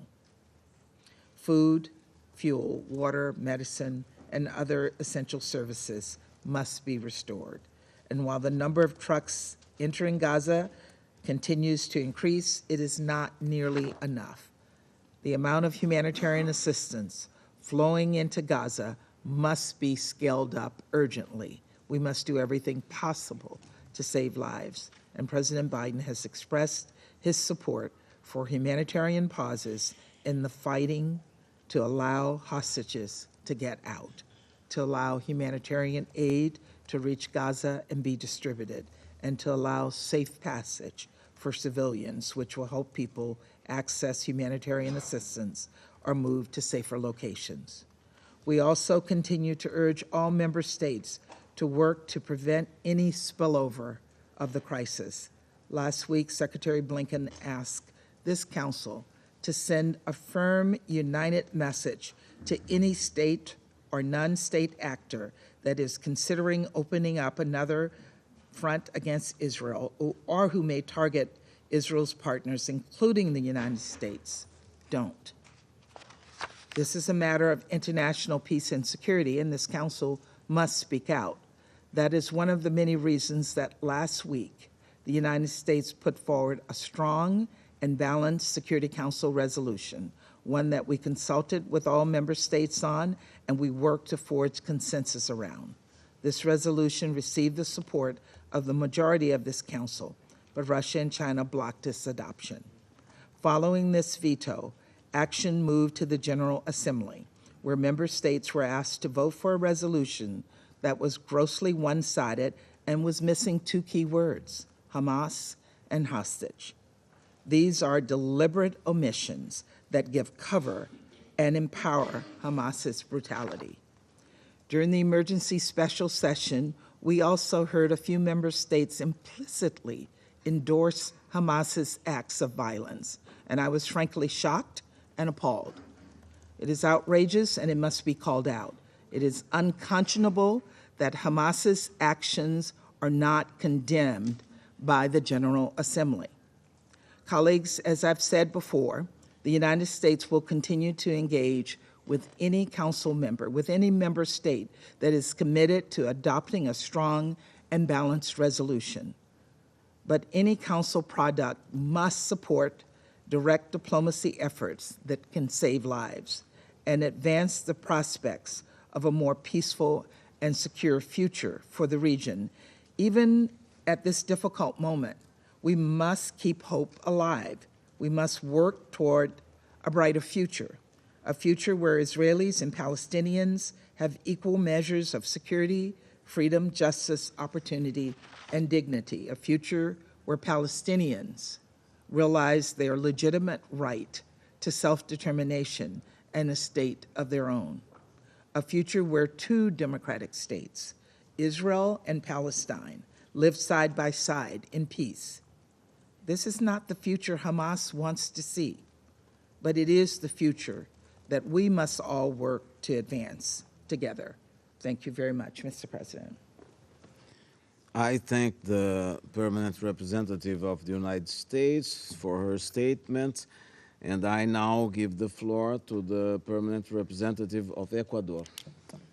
Señor Presidente, Mr. para President, empezar to deseo begin, agradecer I wish al señor to Philippe thank Lazzarini Mr. Philippe Lazzarini y a las señoras Lisa and Ms. Lisa Dugente y Catherine and Catherine Russell por sus for sombríos their informes esta tarde grave y briefings por this todo el afternoon. trabajo de I wish to UNRWA, thank them for OCHA all y of the work UNICEF of UNRWA, OCHA, en and tan UNICEF difíciles in such circunstancias grueling como las que circumstances, atraviesan such dichas as those entidades en being el territorio. endured by these Los bodies on the acontecimientos ground. ocurridos The en Gaza events in son muy Gaza are preocupantes, of señor grave Presidente. concern, Mr. President. La situación The de la población situation of civil the es civilian desesperada. population is La ayuda que desperate. llega es The aid that is insuficiente y el arriving is futuro incierto y insufficient. The amenazante. future is uncertain and Los menacing. cortes de telecomunicaciones Telecommunication que acaban de blackouts ser mencionados y that el have just inicio been de referred acciones to bélicas and the terrestres beginning of agravan ground este escenario. operations are El worsening Ecuador this state valora of los affairs. esfuerzos que se han Ecuador values realizado the efforts that have para been made viabilizar el to ingreso render de viable suministros the entry vitales of vital desde supplies Egipto from y Egypt. hace votos We hope para que se logre that we establecer will un sistema que ultimately permita manage to abastecer establish a system which a la makes it población possible civil to de forma supply the civilian suficiente y population constante. in a sufficient and Reconocemos el continuous derecho fashion. We de los recognize the países de right of proteger a countries su to población protect their cuando el derecho civilians internacional así se lo permita, when international al law tiempo que allows. recordamos la However, at the same obligación time, de we ejercer recall the obligation for that right to be exercised in full compliance at all times with international law and international humanitarian law, as we have stated on several occasions, as Ecuador and other members of the Council indeed have stated on several occasions. We support the work of the Secretary General, that of the United Nations system, and we support the work of its agencies who have the mandate to provide humanitarian aid to the population affected by this conflict. My country has appealed vehemently for the avoidance of the spillover of this violence to other areas in the region. At this moment, I wish to draw particular attention to the need to avoid exacerbating tensions and fueling the violence in the West Bank and on the border between Lebanon and Israel. I reiterate our request to all to act with a sense of responsibility and common sense. Anything else, and death, more pain and more suffering will be all that await. Mr. President, as I have said on several occasions in recent weeks, this Council must speak out before in the face of the eruption of violence in the area and its dire humanitarian consequences. All efforts must be made to achieve this goal.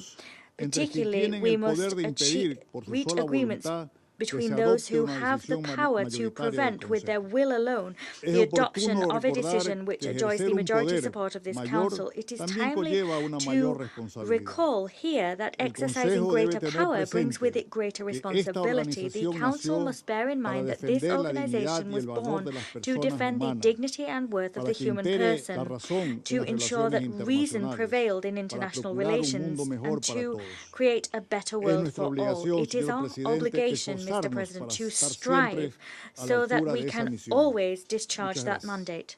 I thank you. I thank the permanent representative of Ecuador, and I now give the floor to the permanent representative of Switzerland. Merci, Monsieur le Président. Thank you, Mr. President, and I would like to thank you pour une seconde fois une réunion d'urgence du Conseil de sécurité sur la situation au Moyen-Orient ce mois. Je tiens aussi à remercier le commissaire général de l'UNRWA, Philippe Lazzarini, la directrice Doon d'OCHA et la directrice exécutive Catherine Russell de l'UNICEF pour leur présentation et surtout tous leurs efforts and above all of their efforts in these particularly tragic circumstances. We offer our very sincere condolences to the UN, in particular to UNRWA, for the dozens of personnel who died in the course of their duties. Our condolences also go to the relatives of the thousands of Israeli and Palestinian civilians, more than a third of them children, who have lost their lives, tragically lost their lives in recent weeks. Since the 7th of October, Switzerland has strongly condemned the acts of terror, indiscriminate rocket fire against the Israeli population, and hostage-taking perpetrated by Hamas.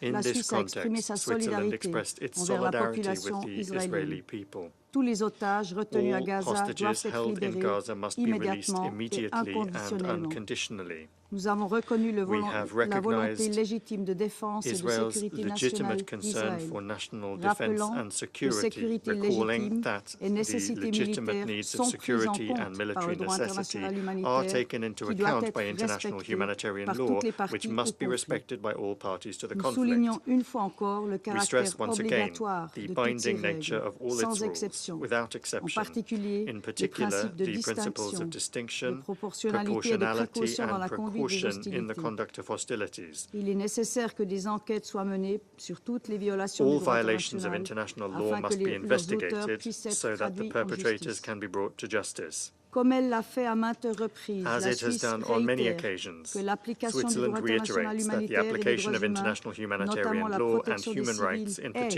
et doit rester une priorité de ce Conseil. Il faut donc impérativement protéger les civils et les personnes qui ne participent plus aux hostilités.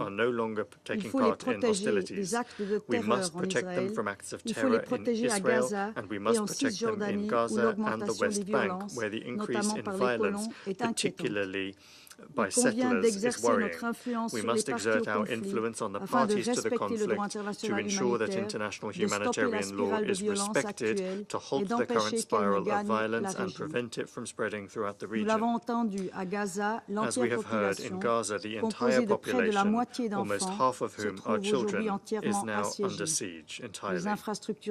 Civilian infrastructure, including UNRWA schools and in particular hospitals, are protected by international humanitarian law. They must be able to provide security and assistance to civilians. The population must have access in sufficient quality and quantity to essential goods and services, including drinking water, food, medical care, and fuel. Switzerland has been working very actively within this Council and at the General Assembly for the respect for international humanitarian law and the introduction of measures such as humanitarian pauses or truces to guarantee access to aid. Such measures, accompanied by security guarantees, are necessary to enable the personnel of impartial humanitarian organizations to work effectively to respond to the needs of the population and to alleviate the worsening sanitary crisis in Gaza. This is all the more necessary in the light of the intensification of hostilities in recent days. Mr. President, unified action by this Council is therefore more necessary than ever to put an end to the violence, ensure respect for international law, and work towards peace. Switzerland will continue to make every effort to seek such action by this Council so that it assumes its responsibility in the face of this crisis. Thank you. I thank the permanent representative of Switzerland for her statement, and I now give the floor to the permanent representative of Gabon. Merci, Monsieur le Président. Thank you, Mr. President. Je remercie le commissaire général Philippe Commissioner Lazzarini, General la Philippe directrice Lazzarini, exécutive the Catherine Executive Director Russell Catherine Russell, et la directrice and Lisa OCHA Doon Director pour leurs Lisa exposés Doon for their sur la situation à briefings Gaza on ces the dernières heures. current situation in Gaza. Je suis humainement bouleversé I am par leurs différents quite récits frankly et shocked to the core témoignages. by their briefings Je and remercie accounts. les I Émirats arabes wish unis et to la Chine thank the pour United Arab l'initiative Emirates and China de cette réunion for convening d'urgence, this emergency parce que open nous ne briefing pouvons because pas, en tant que we Conseil de sécurité, cannot, as a Security rester Council, sans réaction remain devant unmoved l'ampleur insoutenable in the face de of the l'horreur sous nos yeux. unbearable extent of the horror playing out before our L'intensification eyes. des frappes The aériennes d'Israël, combinée the au intensification of déploiement Israel's terrestre airstrikes des forces together à with Gaza, the ground operations of alourdit de forces in façon Gaza dramatique is le causing the lourd bilan huge humain death toll of this de war la to terrible guerre tragically qui moralement skyrocket. nous This ébranle. is a La heinous paralysie war de ce Conseil which est is morally impensable et unacceptable. The inadmissible, alors paralysis que of this près council de is 10 000 unacceptable personnes, and dont un inconceivable. millier d'enfants 10,000 people, sont including tués 1,000 children, depuis have les been attaques killed barbares since du the Hamas en heinous Israël attacks of Hamas le in 7 Israel on the octobre 7th dernier. of October. Il est plus que temps It is high que time ce bain de sang for this cesse. bloodbath to cease. Le Gabon réitère Gabon sa ferme once condamnation again de staunchly toute violence condemns meurtrière all indiscriminée. deadly, indiscriminate Nous voulons le violence. dire de We façon wish très to say the claire. following very clearly Les populations indeed. Civilian civiles populations ne doivent must être be ni une neither monnaie d'échange, currency ni des boucliers nor humains, human shields, ni nor l'objet must de they be the punition target collective. of collective punishment. Tous les otages All doivent être hostages libérés sans must be condition. released Et le unconditionally, droit à la and légitime défense d'Israël Israel's right to doit self-defense s'exercer must be dans le respect exercised du droit in international accordance humanitaire with international et des principes de humanitarian law proportionnalité, and with the de principles of précaution et de proportionality, distinction. precaution, and distinction. Le cycle The cycle déshumanisant of the de violence dehumanizing cycle contre of les violence populations against civiles civilian doit populations immédiatement must cesser. immediately stop. Au sein de ce Conseil, Within this nous council, devons we must transcender move beyond les liens d'inaction politique et géopolitique bonds ainsi que les of the clivages et political rivalités and stériles geopolitical pour bonds that bind exiger us to l'arrêt inaction. We immédiat must move des beyond hostilités divisions, et un accès sans rivalry, entrave and de l'aide sterility humanitaire to call for an aux immediate populations cessation dans of le besoin hostilities and for qui se trouvent piégées unhindered dans les ruines humanitarian dévastées access de Gaza. to those in Le need, Gabon appelle those au civilians respect trapped in et à the la mise devastated en œuvre ruins de la of Gaza. résolution We adoptée call par for the l'Assemblée compliance générale with and implementation le of 26 the octobre resolution adopted 2023. by the General Assembly Et on the nous 26th saluons of les October efforts 2023. dans la recherche de la paix We malheureusement des pays de la région, tout en faisant écho de l'appel du secrétaire général des Nations Unies à un cessez-le-feu humanitaire. Nous réitérons notre appel à la retenue et encourageons tous les États qui ont une influence sur les parties à redoubler d'efforts pour les amener à choisir la paix et à préserver les vies humaines. Monsieur le Président, nous sommes tous conscients du risque que fait peser le conflit israélo-palestinien sur la paix et la stabilité de l'ensemble de la région et au-delà. Nous devons éviter un embrasement qui soit un chemin de non-retour vers le chaos. Je voudrais terminer en réaffirmant la conviction de mon pays que la diplomatie, le dialogue et la négociation, avec un rôle central des Nations Unies, sont et demeurent les canaux incontournables pour parvenir à une solution durable à cette crise meurtrière. Et nous réitérons notre attachement à la solution à deux États. Je vous remercie. I thank the permanent representative of Gabon for his statement, and I now give the floor to the permanent representative of Malta. Thank you, President. I thank the briefers, today's briefers, for their stark briefings, and also thank and applaud your teams for your important work on the ground. Commissioner General Lazzarini, we convey our sincere condolences for the tragic loss of UNRWA staff in these past weeks. For years, the agency has been an important stabilizing force in the region. In recent days, your work has been nothing short of heroic, and you can count on our full support.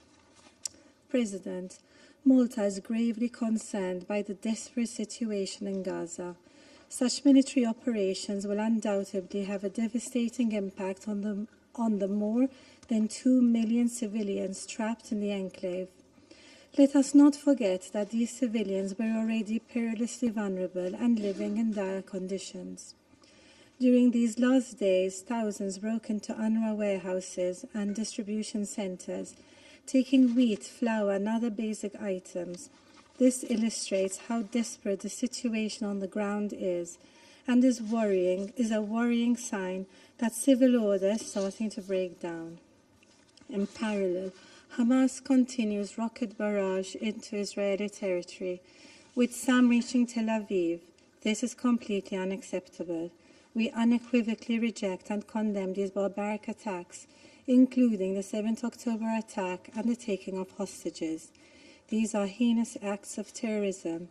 We reiterate our call on Hamas to immediately release all hostages safely and unconditionally, and urge parties with influence to continue negotiations to this end.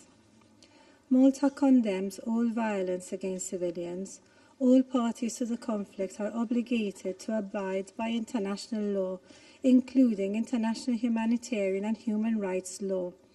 They must take all feasible precautions to avoid, and in any event minimize, harm to civilians and civilian objects. These including objects indispensable to the survival of the civilian population. We are utterly devastated to note the effects the conflict is having on Palestinian and Israeli children. Thousands have perished, while the rest are suffering unthinkable psychological traumas. We underscore that the killing and maiming of children, attacks on schools, hospitals, places of worship, and denial of children's access to humanitarian assistance are all grave violations.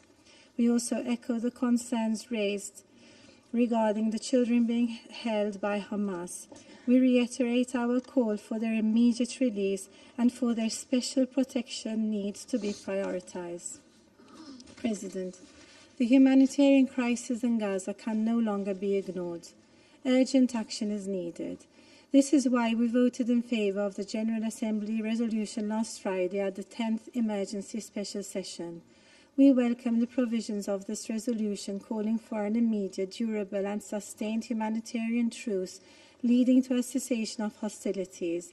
This is the minimum requirement to ensure protection of civilians. Meanwhile, we remain concerned that this Council has been unable to act in the face of this accelerating crisis.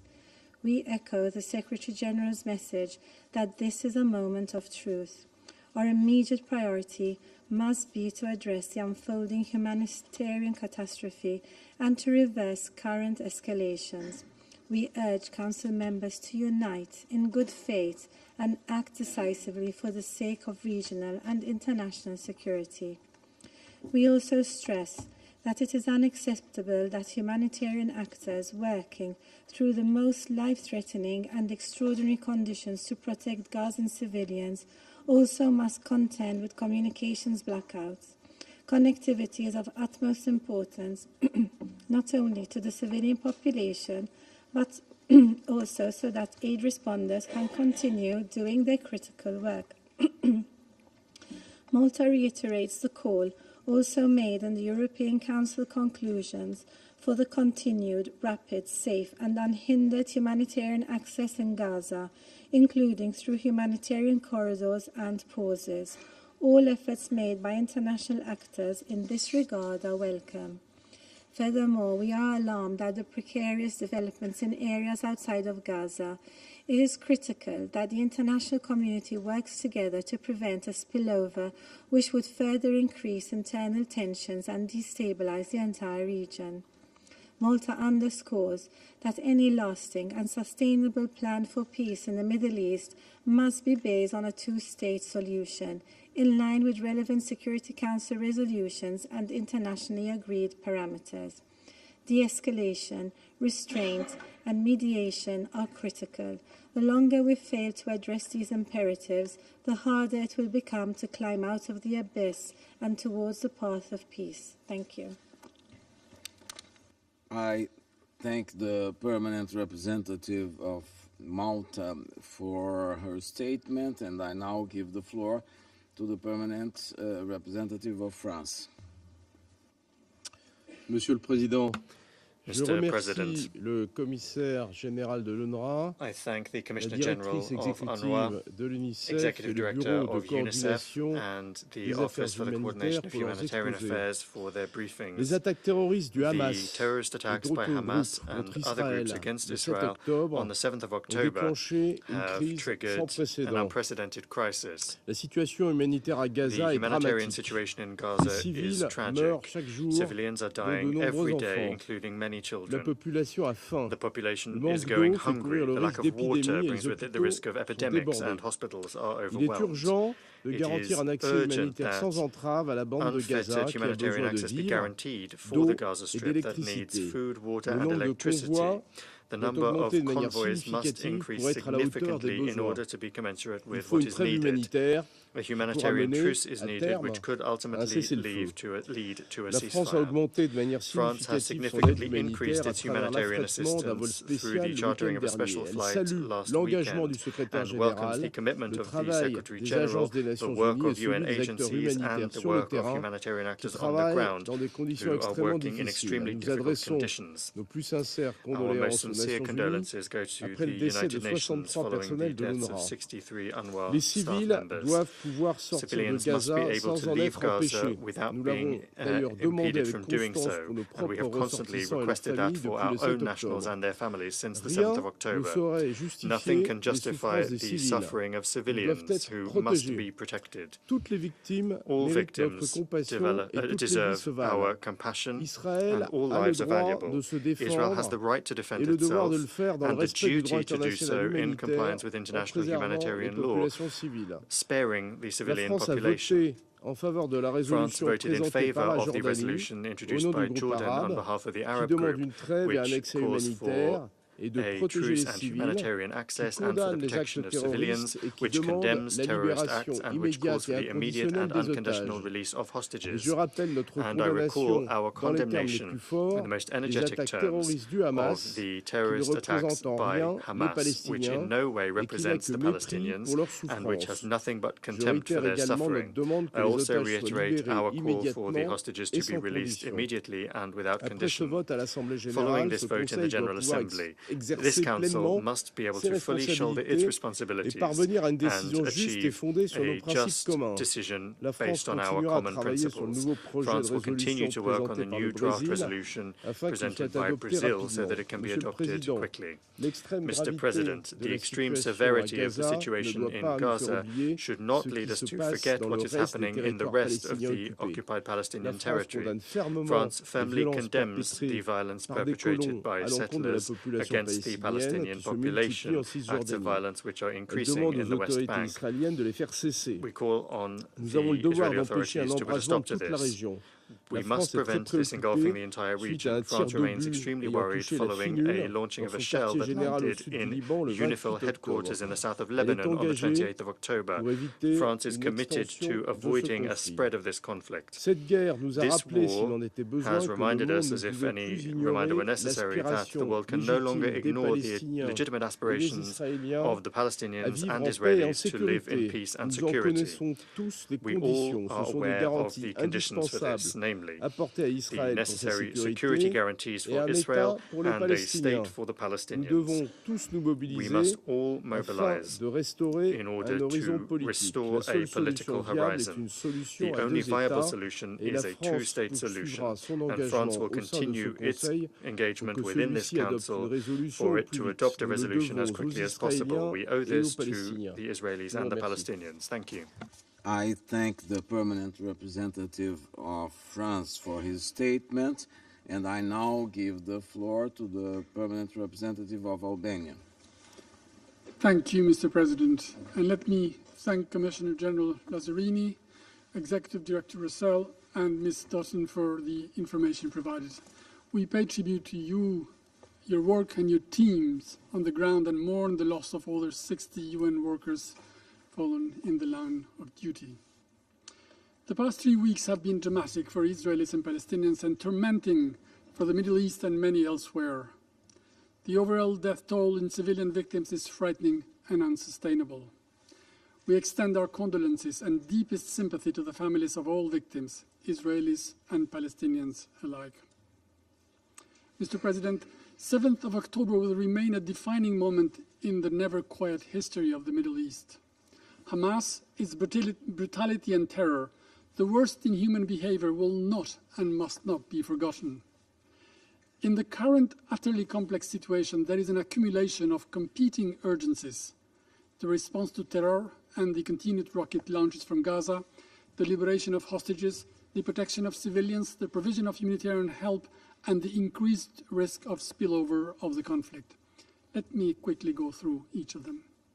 First, in its exercise of the right of self-defense, which we recognize and support like for every other country under attack, Israel is determined to eradicate Hamas. It should not be portrayed mistakenly as a license to punish Palestinians.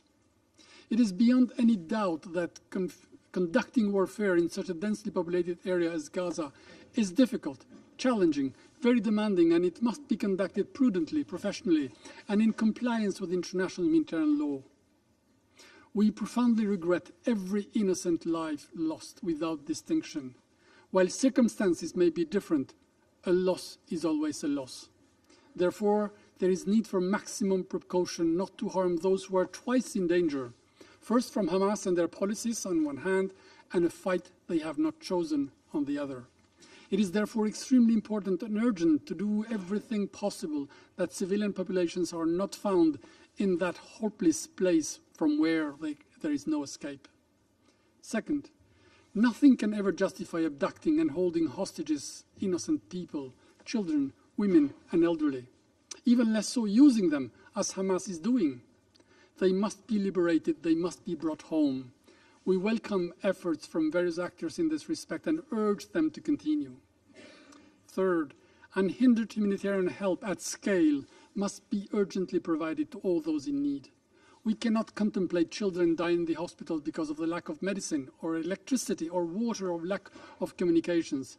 We cannot contemplate lack of food for entire families, adding to an already difficult situation the total breakdown of law and order because of lack of basic commodities.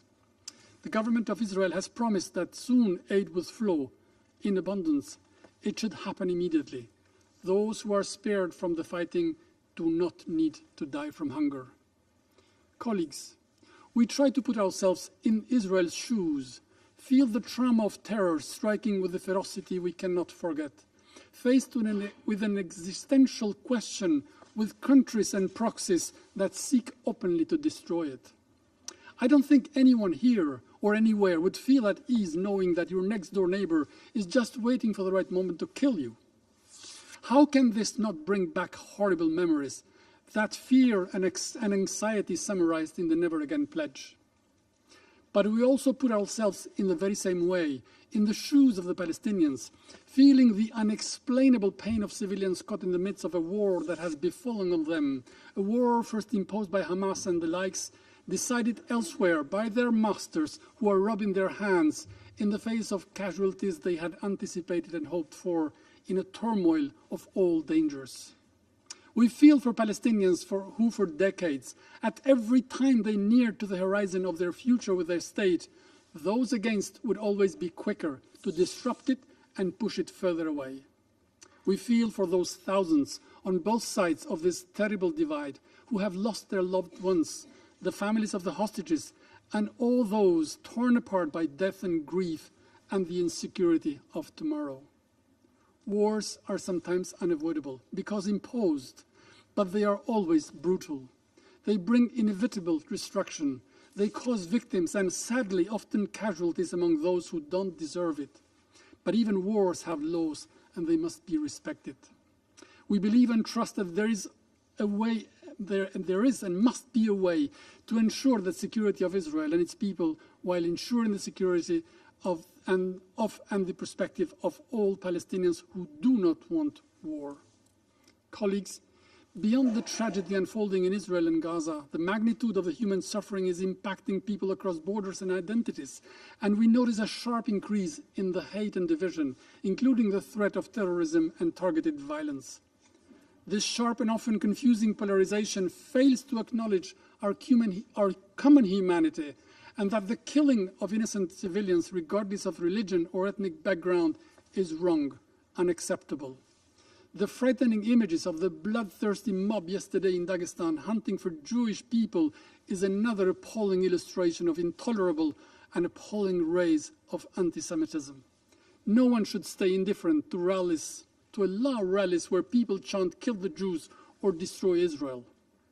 This is why there is so much need for wisdom, responsibility and action on the ground and from this Council, because otherwise confusion, hatred, tension and violence will continue, not only in Gaza and the West Bank, but also elsewhere in the Middle East and beyond, dividing societies, fueled by strong emotions, ideologies and beliefs, overpowering cold minds and reason, and overshadowing forward-looking perspectives. Last but not least, Mr. President, the serious risk of spillover. Hezbollah is playing with fire and attacks from the northern border are becoming more and more threatening. If this continues, it may be a matter of time before the irreparable point is reached. It must be resisted since it will only bring the region and all the countries involved near a catastrophe. In this respect, we are also very concerned for the situation in the West Bank. We condemn the extremist settler violence on Palestinians, which is totally unacceptable. Such acts must be fully investigated and those responsible must be held accountable. Mr. President, in the face of so much complexity and adversity, we think it is urgent to start thinking about the Gaza of tomorrow, the Gaza without Hamas, without extremists. There is a need to offer Palestinian civilians in Gaza a perspective, a new organization of life under a new administration. Hamas has let them down. Hamas has brought war to them. Hamas did not bring them prosperity because it invested in tunnels and rockets, in hatred and death. We need to start thinking how the fabric of the society can be repaired so that the children know that what shalom means instead of being raised with and repeating death to the Jews. If not, the Hamas of today will only be replaced by the Hamas of tomorrow, maybe with another name, but with the same hatred, the same ideology, the same goals, embroiled in a never-ending cycle of hurting the other, acting falsely in the name of God they disrespect, and acting falsely in the name of a future they simply oppose. This is why there is a need to revive the political process as soon as possible, because in its absence there will only be unhappiness, poverty, discrimination, hatred, tension, never-ending violence, victims, and as it has happened many times, exploitation by terrorist extremists and their supporters. And let's not fool ourselves. The next war will be only deadlier. But it is preventable if we all work together with conviction and in good faith for peace, for lasting peace. And I thank you. I thank the permanent representative of Albania and for his statement, and I now give the floor to the permanent representative of Mozambique. Thank you, Mr. President. Mozambique thanks the Brazilian President for timely convening this meeting. We also thank the briefers, Mr. Philippe Lazzarini, Commissioner General of United Nations Relief and the Workers' Agency for Palestine Refugees in East, Ms. Lisa Dothen, OSHA's Director of Humanitarian, Financial and Resource Mobilization Division, and Mrs. Catherine Russell, Executive Director of United Nations Children Fund, for their insight and update on the current situation in the Gaza Strip. Mr. President, a glue and tragic situation is taking place in Gaza. We are horrified by reports of suffering and death of children, women, and men in Gaza. It is clear that the protection of civilians in time of war is not being observed. In this context, Mozambique joins our voice with that of many others in reiterating an immediate and unconditional humanitarian ceasefire to ease the suffering of millions of our brothers and sisters, Israelis and Palestinians in the Gaza Strip. Mr. President, we should remind ourselves that the laws of war have established the clear rules to protect human lives, human dignity, and respect humanitarian needs. These laws cannot augured or sidelined under any circumstances. They must be respected and observed by everyone, everywhere, at all times, without exception or excuse. We have condemned attacks on Hamas on 7 October against the Israeli children, women, and men. We strongly condemn the attacks against the civilian populations, in particular children, women, elderly, and the UN humanitarian staff. We call on their protection. That is vital. It is therefore imperative that we continue working together towards ensuring the safety and protection of civilians in the conflict zones. The world looks at us as experts, as a member of this Security Council, to respond expeditiously to the situation in the Gaza Strip. The United Nations awaits actions and leadership from this Council. Article 24 of the UN Charter clearly states that, I quote, in order to ensure prompt and effective action by United Nations, its members confer on the Security Council primary responsibility for maintenance of international peace and security. End of the quote. Accordingly, we reiterate our appeal to members of this Council to fulfill their functions and powers to change the course of actions in the Gaza Strip. Mozambique As a strong advocate for peace and dialogue in the Middle East region, particularly in Palestine, we echo the United Secretary General repeated calls towards resolving the Israeli-Palestinian conflict, which is the key to sustainable peace in the Middle East. For this desirable purpose, we firmly believe that the parties can work together through constructive dialogue for a lasting peace in full compliance with the principles of two-state solution based on Security Council and General Assembly resolutions and decisions. I thank you, Mr. President. I thank the permanent representative of Mozambique, and I now give the floor to the permanent representative of the Russian Federation. Mr. President, distinguished Mr. Minister, we fully support the convening by the delegations of the UAE and China of this emergency meeting of the Security Council on the humanitarian situation in the Gaza Strip. We were extremely concerned to hear the assessments of the situation on the ground from the Commissioner General of UNRWA, Philippe Lazzarini, UNICEF Executive Director Catherine Russell, and OCHA Director Lisa Doughton. Colleagues, the time has come to call things by their names. On the occupied Palestinian territory, the west bank of the Jordan River and the Gaza Strip, a humanitarian catastrophe of biblical proportions is unfolding. According to incoming information, the number of people killed in the enclave has exceeded 8,000, half of which are children, women, and older persons. More than 2,000 people are buried under the rubble, half of which are also children. More than 21,000 people have been wounded. The number of internally displaced persons in Gaza has reached 1.6 million people. In UNRWA camps alone, there are 640,000 Palestinians. In the West Bank, more than 100 people have been killed and 3,000 have been injured. These chilling numbers are growing by the hour. We express our gratitude to all humanitarian workers on the ground that are working to exhaustion with a catastrophic lack of basic, including medical supplies, and also with an extremely high risk to their own lives.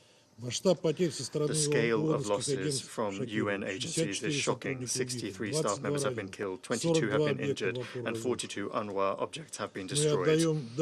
And we pay tribute to the UN staff that continue to work in unimaginable conditions and to those that have paid for this with their lives. According to media reports, during Israeli shelling on the Blue Line, 2 peacekeepers from the UN Intervention Force in Lebanon have been wounded. The largest hospital in Gaza, Al-Quds, is under threat of attack from the IDF. The Israeli Air Force is launching strikes 50 meters from facilities, demanding immediate evacuation. Almost 640,000 IDPs have found refuge in 150 UNRWA sites across the Gaza Strip. As a result of the bombing, 9 hospitals are entirely unusable, and the remaining ones are experiencing an acute lack of medicines. The blockade of the Gaza Strip has essentially become total. In the enclave, internet and mobile service has been switched off. It has been quite simply cut off from the rest of the world. Nobody knows accurately what is exactly happening there. This sort of blockade not only is sowing greater panic among the civilian population, it is directly undermining the work of medical and rescue services, which means it is leading to more civilian casualties.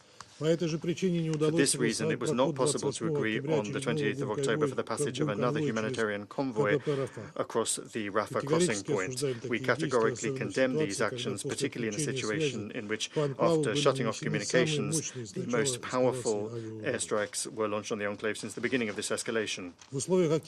In the conditions of active hostilities, the humanitarian response remains essentially nominal. Through the Rafah crossing point, the only point from Egypt, since the 21st of October, only 94 trucks have made it through, and according to incoming information, Israel is even stymieing these meager deliveries. As a result, in the Gaza Strip, there is an acute lack of everything: water, fuel, food, medicines, and people frightened and have been driven to despair.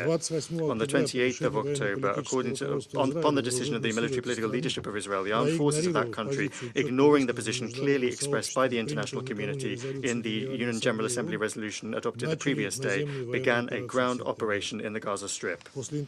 After extremely intensive airstrikes, the Israeli army began to enter the territory of the enclave from several directions: in the south near Bureij refugee camp and Khan Yunis, and in the north near Beit Hanun.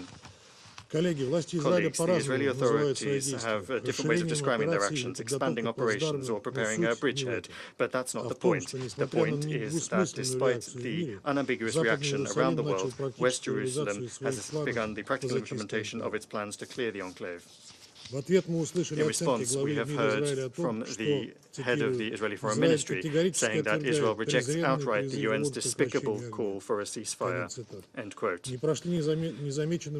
These comments did not go unnoticed as well. The comments from the permanent representative of Israel saying the UN has lost its legitimacy. There are shocking statements from a number of representatives in the Knesset that have been broadly circulated in the media saying that, and I quote, there is no symmetry in the Israeli response, and that, and I quote, the children of Gaza have brought this upon themselves, end quote. Unfortunately, this clearly shows that Israel is demonstratively ignoring the opinion of the overwhelming majority of UN members, including many Western states, regarding the need for an end to the violence. This appalling situation has also been brought about because, due to the US position, the Security Council has essentially been paralyzed and has still not been able to adopt a resolution with an immediate demand for a ceasefire. We have twice made attempts to do so, but Washington and Western Jerusalem have entirely other plans: to wipe out the population of Gaza, or to force them out of the Gaza Strip, and to force the remaining Palestinian population to assimilate into Israel so as to resolve the Palestinian problem that way. In the context of the unprecedented scale of the escalation of the Palestinian-Israeli conflict, we also have to note the current rise in tensions on the Syrian-Israeli border, which is linked to the active external interference coupled with the illegal military presence of the USA in the north and northeast of the Syrian Arab Republic. On the 26th of October, US forces, upon the instructions of President Joe Biden, launched strikes on two objects in the Abu Kamal area in the east of Syria. Washington said that the attack was undertaken in exercise of their so-called right to self-defense, American style. And this is thousands of kilometers from US territory. These illegitimate and in no way justified actions by Washington are nothing other than a gross violation of Syria's sovereignty and the norms of international law. In the present circumstances, such an illegitimate use of force could have extremely dangerous consequences because it could provoke an armed escalation encompassing the entire region. Colleagues, the time for half measures and half-hearted glib appeals is past. No humanitarian pauses will help. Humanitarian assistance cannot be provided in the height of hostilities on the ground. I hope that everyone here understands that. The number of victims among the humanitarian workers is running into the dozens. Ambulances have been bombed, and those that are left are unable to operate due to a lack of fuel. All noble humanitarian passages are, of course, important, but in and of themselves, they are not going to stop the war. The priority of the global community now is to stop the bloodshed, to minimize the harm to the civilian population, and to move the situation into the political diplomatic sphere. There must be a consolidation of collective efforts aimed at relaunching a fully fledged negotiating process between Israelis and Palestinians with the aim of realizing the UN-endorsed two-state solution. Upon the basis of that, an independent Palestinian state should be created in the 1967 borders, with East Jerusalem as its capital, coexisting in peace and security with Israel. Mr. President, I would like to ask the permanent representative of the USA a question. Can you explain why you oppose a ceasefire? Does this mean that the USA, as a permanent member of the Security Council, supports the doctrine of massive retaliation in Gaza? Where is your compassion for civilians that you so eloquently express at every Security Council meeting on Ukraine? And that's even though the lives of civilians in Ukraine are far from facing the same level of threat as Palestinians in Gaza. Or is it that you only think about those who are in the European continent, and that Palestinian lives don't don't stir any emotions in Washington. And I would like to put the same question to the other Western delegations in the Council, who shamefully abstained on all of our draft resolutions calling for a ceasefire. Colleagues, your double standards are more than evident. The populations of your own countries are now calling for an answer to that, where there are mass demonstrations in support of Palestine. In this situation, the Russian Federation is making intensive efforts to de-escalate the situation on the ground, aimed at rapidly resolving the crisis. In all, we have sent a clear signal to all of the parties involved. There must immediately be an end to the fighting and the ensuring of humanitarian corridors for the emergency provision of humanitarian assistance to all those who need it. And President Putin has been extremely clear. We categorically will not accept and condemn any terrorist acts. We express condolences to all those who have lost their loved ones in Israel and in Palestine and in other countries.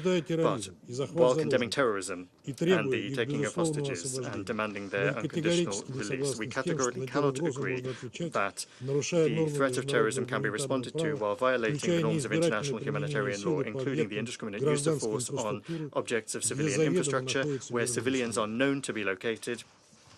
And alongside addressing the urgent tasks to end the current escalation of violence, we must immediately begin to agree on a strategy for collective actions for a political settlement of the conflict. In the past, this was done by the Quartet of International Mediators. However, the USA has done everything to undermine this effective instrument.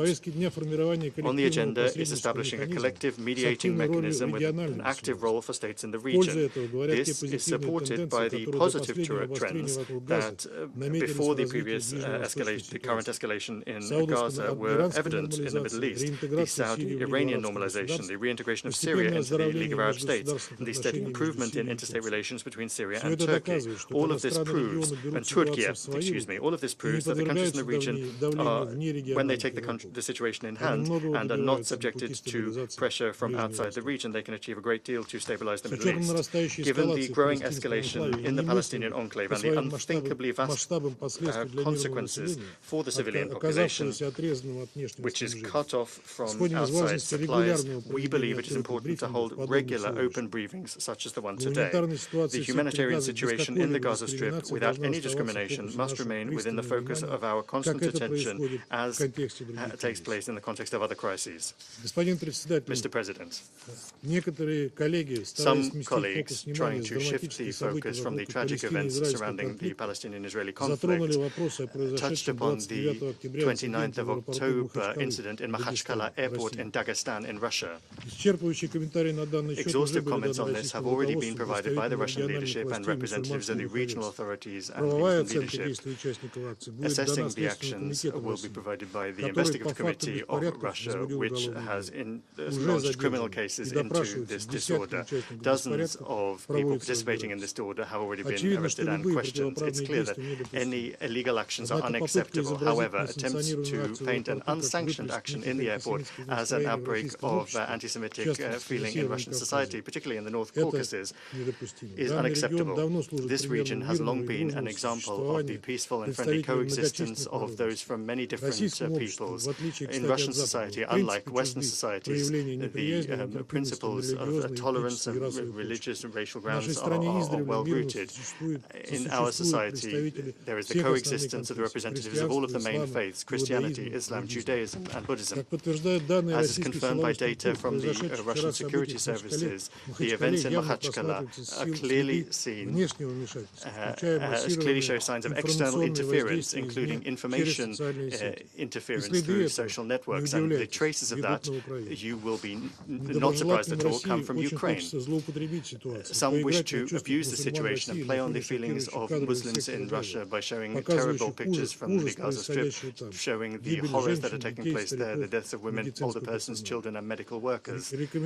I would recommend that some of our colleagues do not try to shift the blame, but rather that they pay attention to the situation in their own capitals, where there are many Muslim demonstrations that are being brutally put down by the police. This is an example of Western countries' commitment to multiculturalism and freedom of expression. Thank you.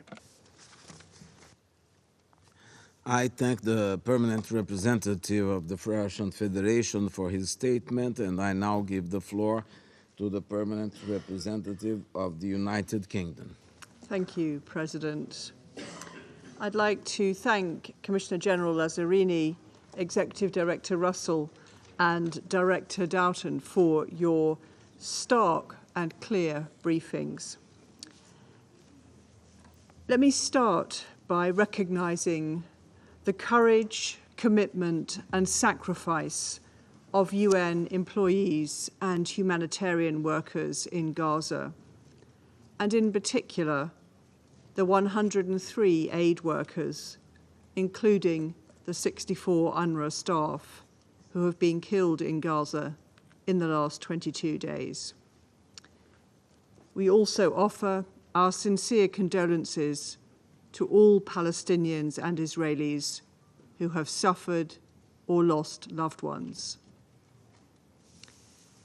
Since Hamas' terrorist attack against Israel on the 7th of October, the United Kingdom has underscored Israel's right to self-defense against terrorism. We continue to be clear that this must be done in accordance with international humanitarian law. Our efforts with our international partners have focused on the protection of civilians, securing and scaling up humanitarian access, and the release of hostages. Sadly, despite these efforts, the situation in Gaza deteriorates daily. Hamas bears sole responsibility for starting this conflict. President, I'd like to highlight 3 priorities. First, we call on all parties to respect international humanitarian law, including the principles of proportionality, distinction, and necessity. This requires all parties to take every possible step to avoid the harming of civilians and the immediate and unconditional release of hostages. Second, we must urgently cooperate to scale up aid into Gaza and to ensure sufficient access points are open. For this to happen successfully, there needs to be a safer environment, which necessitates humanitarian pauses. We support UN-led efforts in this regard. Since the latest escalation in Gaza, the UK has committed over $36 million in additional aid to the occupied Palestinian territories. An RAF flight arrived in Egypt on the 25th of October, carrying 21 tons of UK aid for Gaza. But the access environment needs to improve immediately so that these and other life-saving resources can reach the people who desperately need them. Third, we cannot allow this conflict to spread. We call on all countries in the region to help avoid escalation and warn non-state actors not to exploit the current situation. President, the Palestinian Authority has a key role as the legitimate representative of the Palestinian people. We call on Israel and other states to support the PA. We call on Israeli authorities to tackle the rising number of settler attacks and killings in the occupied West Bank, recalling that it is their responsibility to protect Palestinian civilians there. The UK retains the long-term goal of a two-state solution with Israel and Palestine coexisting peacefully. To reach that goal, we have a responsibility to ensure a plan for Gaza that offers the population hope, security, stability, prosperity, and effective governance so that their political wishes can be fulfilled. In this regard, some fundamental principles apply. There should be no mass displacement of Gazans to neighbouring countries. The Palestinian Authority should play a central role, and nothing should be done that cuts across progress towards a two-state solution, with Gaza as an integral part of a Palestinian state. Thank you, President.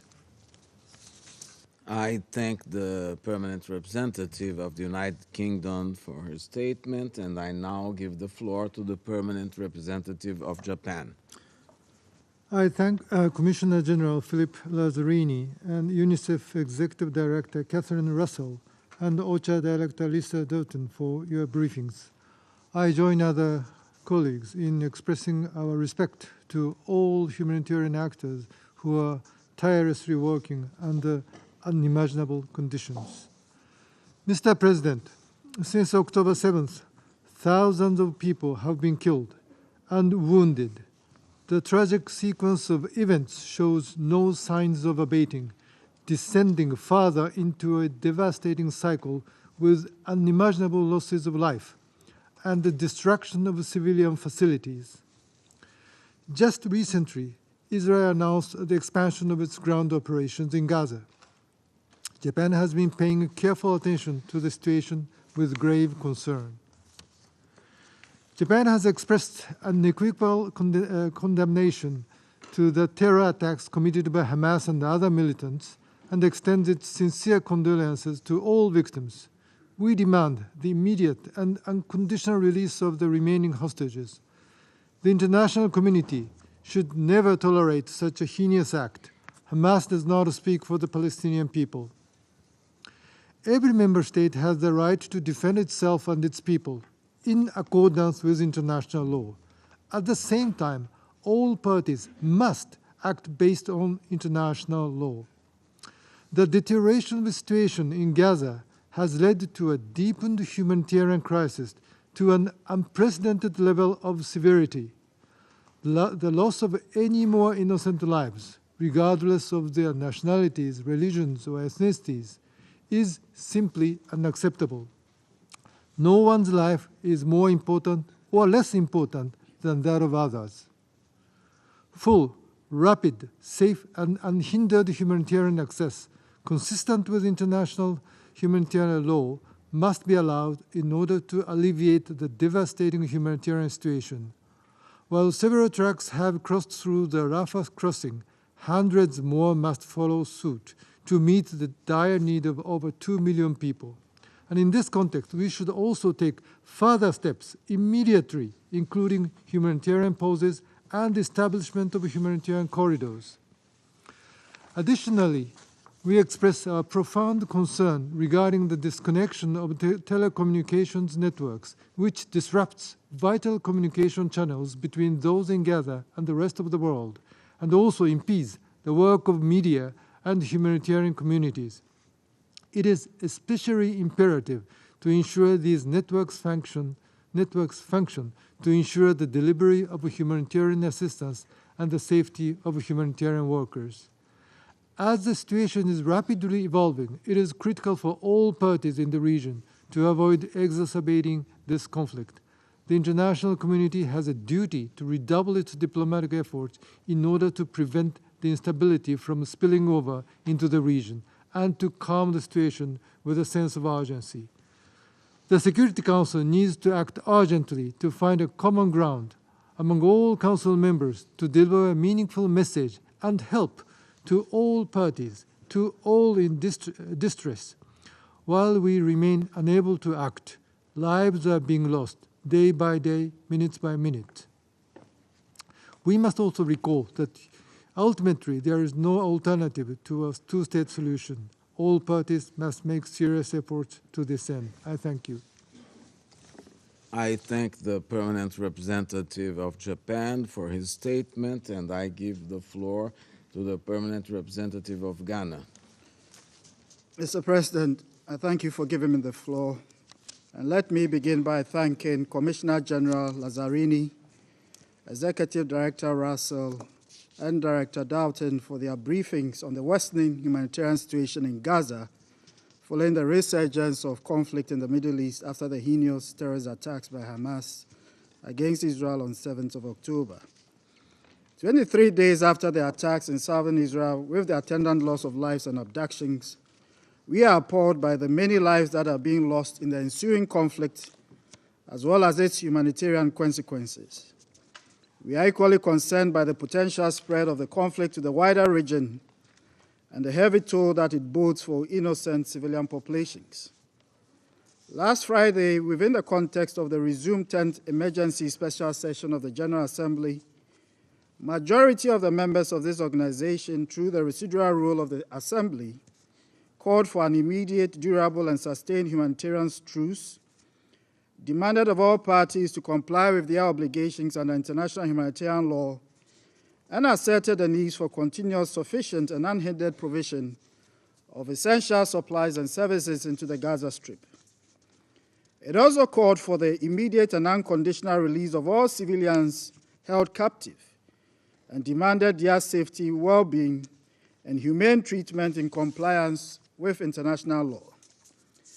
Taking into account what the Assembly has said, we must, as a Council, build upon the convergence of views on this crisis to support the Secretary General, UN agencies, and staff, including UNRWA, to deliver critical care and support services to the nearly 672,000 internally displaced persons sheltering in the 149 UNRWA facilities, as well as the many other innocent civilians who are living under desperate conditions.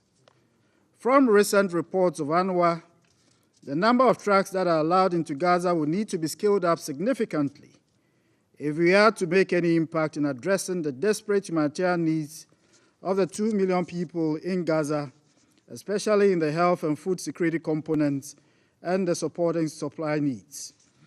In this context, we appeal to Israel, Egypt, and other stakeholders to work constructively towards enhanced humanitarian access through the Rafah border crossing, and to all donors to step up financial and material contributions to UNRWA to meet the growing and urgent humanitarian needs of the people of Gaza. We must also use the weight of the Assembly's decision to strenuously encourage the efforts of leaders in the region, especially Qatar, as well as the ICRC, that have been at the forefront of negotiations to secure the release of all Israeli and foreign hostages, to impress upon the Hamas militia to heed the demand of the international community for the immediate and unconditional release of all captured civilians. Holding innocent civilian populations as captives is wrong and unacceptable, regardless of the motives. Mr. President, the past 23 days has also been one of blood, pain, and anguish, as we have not seen in the region in recent times. Not to make further efforts to stop the fighting would be truly tragic. We encourage regional and international leaders to act as moderating influence on the parties to help de-escalate the conflict and prevent its further spread in the region. The impact of the conflict on women, children, and the elderly has been enormous, and we owe it to them on both sides to bring this crisis to an end. In concluding, we reiterate our condolences for all lives lost and remind the Palestinian and the Israeli people of their interwoven history and shared geography, both ancient and modern. The experiences of the past should reinforce the realization that violence cannot be the tool for the resolution of the Israeli-Palestinian conflict. Indeed, neither the security interests of Israel nor the inalienable rights of the Palestinian people for their homeland can be secured by violence. For Ghana, and as often repeated, we hold the view that a deepened commitment to a negotiated two-state solution on the basis of the 1967 borders offers the best prospects for peace and stability in the Middle East. We hope that in furtherance of this Council's responsibilities, we can find a consensus to end this conflict, bring the parties to the table of dialogue, and help deliver a secure and assured statehood for both Israel and Palestine sooner rather than later. I thank you. I thank the permanent representative of Ghana for his statement. The representative of the United States has asked for the floor to make a further statement. I give them the floor. Thank you, Mr. President. My apologies for taking the floor, but I need to respond to some comments made by the Russian permanent representative. Since the beginning of this conflict, the Russian Federation has spared no moment trying to either directly or indirectly blame the United States for this crisis. It is irresponsible. It is false that we are responsible in some way for what is going on. No state has worked harder than the United States to try to resolve this situation, and we continue to work hard to do so. This is a typical Russian narrative that has, again, no basis in fact. Russia, frankly, has no credibility. Its prevarication knows no bounds. It claims to care about the humanitarian situation in Gaza. I think it's pretty clear. Russia doesn't care about solving crises, humanitarian crises. It creates them. If you have any doubts, just look what's going on in Ukraine. Regarding U.S. actions in Syria, we responded to attacks against U.S. personnel acting in self-defense under Article 51 of the UN Charter. I think Russia will recall the UN Charter. It has been working to drive a stake through the heart of this sacred document through everything that's been doing in Ukraine. So let me just close by saying, Mr. President, the United States will continue its efforts to do what it can to ease the situation in the region. And my hope is that Russia will step up and be a responsible player in the Security Council and work with the international community to try to bring about an end to this very, very sad situation. Thank you, Mr. President. I thank the representative of the United States for the statement. The permanent representative of the Russian Federation has asked for the floor to make a further statement. I give him the floor. Спасибо, господин председатель. Thank you, Mr. President. Буду краток. I'll be brief. Расцениваю последний комментарий своего американского коллеги как признание. На вопрос, который мы поставили, мы ответа не услышали. Даже на вопросы, я бы сказал. Хотел бы задать ему риторический вопрос, на который я не требую ответа, потому что вопрос риторический, и ответ на него и так очевиден. Сколько раз Соединенные Штаты за время последнего кризиса, да и в предыдущее время, инициировали заседание United States initiated a meeting on the humanitarian situation in Gaza. Thank you. I thank the permanent representative of the Russian Federation for his statement. I now give the floor to the permanent observer of the Observer State of Palestine. Mr. President, I want to begin by welcoming you to this chamber and to leading the deliberation of this emergency meeting requested by our colleagues from the United Arab Emirates and China, which we appreciate. The fact that you are with us for the third time during this month is an illustration of the commitment of Brazil at the level of the foreign minister, and I am sure with the urgency from President Lula to do everything that you can in order to bring about the end of this carnage and the tragedy that the Palestinian people are going through, particularly in the Gaza Strip. We, the Palestinian people and the state of Palestine, and our people everywhere, particularly in the Gaza Strip, and our leadership, do really appreciate this commitment, this effort that Brazil is doing. And I am personally delighted to see you for the third time because I consider you as a good friend from the time when we worked together as permanent representatives of our states. I want also to thank the three briefers, Commissioner General Lazzarini, Executive Director Ms. Russell, and Director Ms. Doon for their briefings and for their moving calls. And it is coming from people who are in the field, leading teams in the field trying to save lives of the Palestinian people. We don't only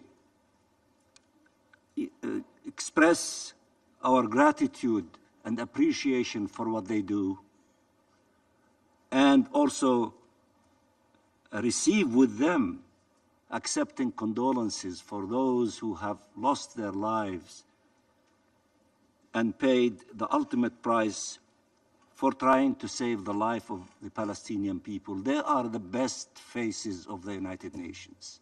They are the best among us, led by a hero by the name of Guterres, who stood outside the Rafah crossing and made his brave humanitarian call: have a peaceful ceasefire, allow humanitarian convoys to reach everywhere in the Gaza Strip to save lives, to put an end to this war, and to save hospitals, to save every institution that is providing life for our people.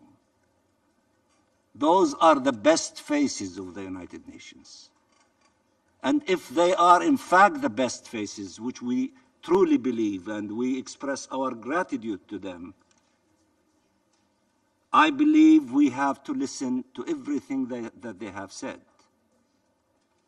and to listen to their important call and requests: humanitarian ceasefire and humanitarian convoys up to scale, as the Secretary General requested, of a minimum of 100 truckloads every day.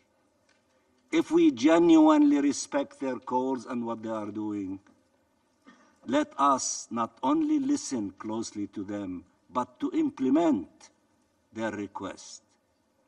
And with that spirit, allow me, Mr. President, to deliver my statement.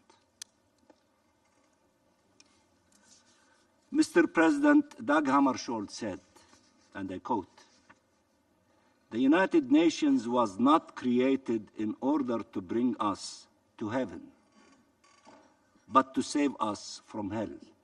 End of quotation. Gaza is now hell on earth. You've heard that not from me, you've heard it from Lazzarini and many others. Gaza is now hell on earth. Saving humanity from hell today means for the United Nations to save Palestinians in Gaza. The 2.3 million Palestinians living there are enduring suffering that no human beings should endure. They are besieged and bombed with nowhere safe to go. Again, you heard Lazzarini. He said there is no safe place in the Gaza Strip. Half the homes in Gaza have been destroyed or damaged. Gaza population is comprised of 70% of refugees. Over 1.4 million Palestinians have been forcibly displaced from their homes. Again, Mr. Lazzarini. Now, virtually all of our people in Gaza are homeless, displaced, moving from one family home to another, from a hospital to a church, from a mosque to an UNRWA school, sleeping in their cars, sleeping in the streets, and still being killed wherever they go, to convince them they will not be safe anywhere in Gaza. A leaked document prepared by the Israeli Intelligence Ministry confirms that, in fact, relocating Palestinians from Gaza to 10 cities in Sinai is not a threat we imagined, but a reality Israel is trying to impose. They want to depopulate the Gaza Strip completely from the entire population and throw them in the lap of Egypt in the Sinai Desert. Over 8,000 Palestinians have been killed, including over 3,000 in the south of Gaza, where Israel has forcibly transferred hundreds of thousands of people. These staggering figures keep rising with every minute that action is delayed to stop the onslaught against our people. One figure more than any other explains the magnitude of this man-made tragedy.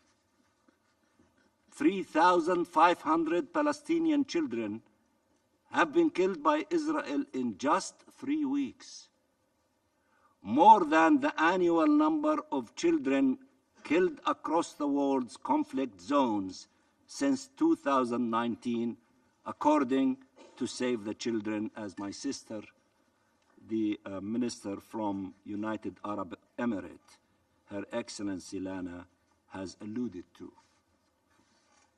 Let me repeat, 3,500 Palestinian children have been killed by Israel in just 3 weeks, more than the annual number of children killed across the world's conflict zones combined since 2019. Every 5 minutes, a Palestinian child is killed. How many more days will you wait to say enough?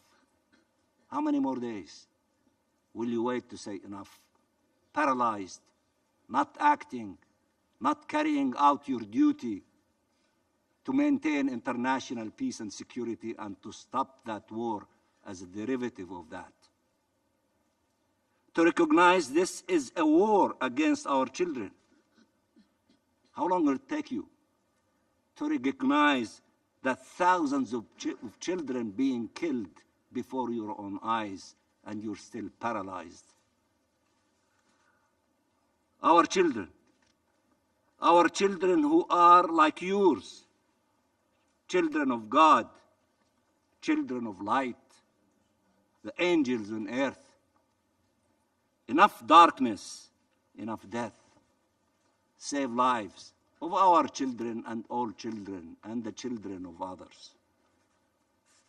Mr. President, the General Assembly, representing the countries of the world, adopted a resolution grounded in humanity, morality, legality, and the rejection of double standards and of any justification for the killing of innocent civilians, the siege against them, their captivity, and their forced transfer. It took a stand that we will not forsake humanity. We will not forfeit international law. The General Assembly acted.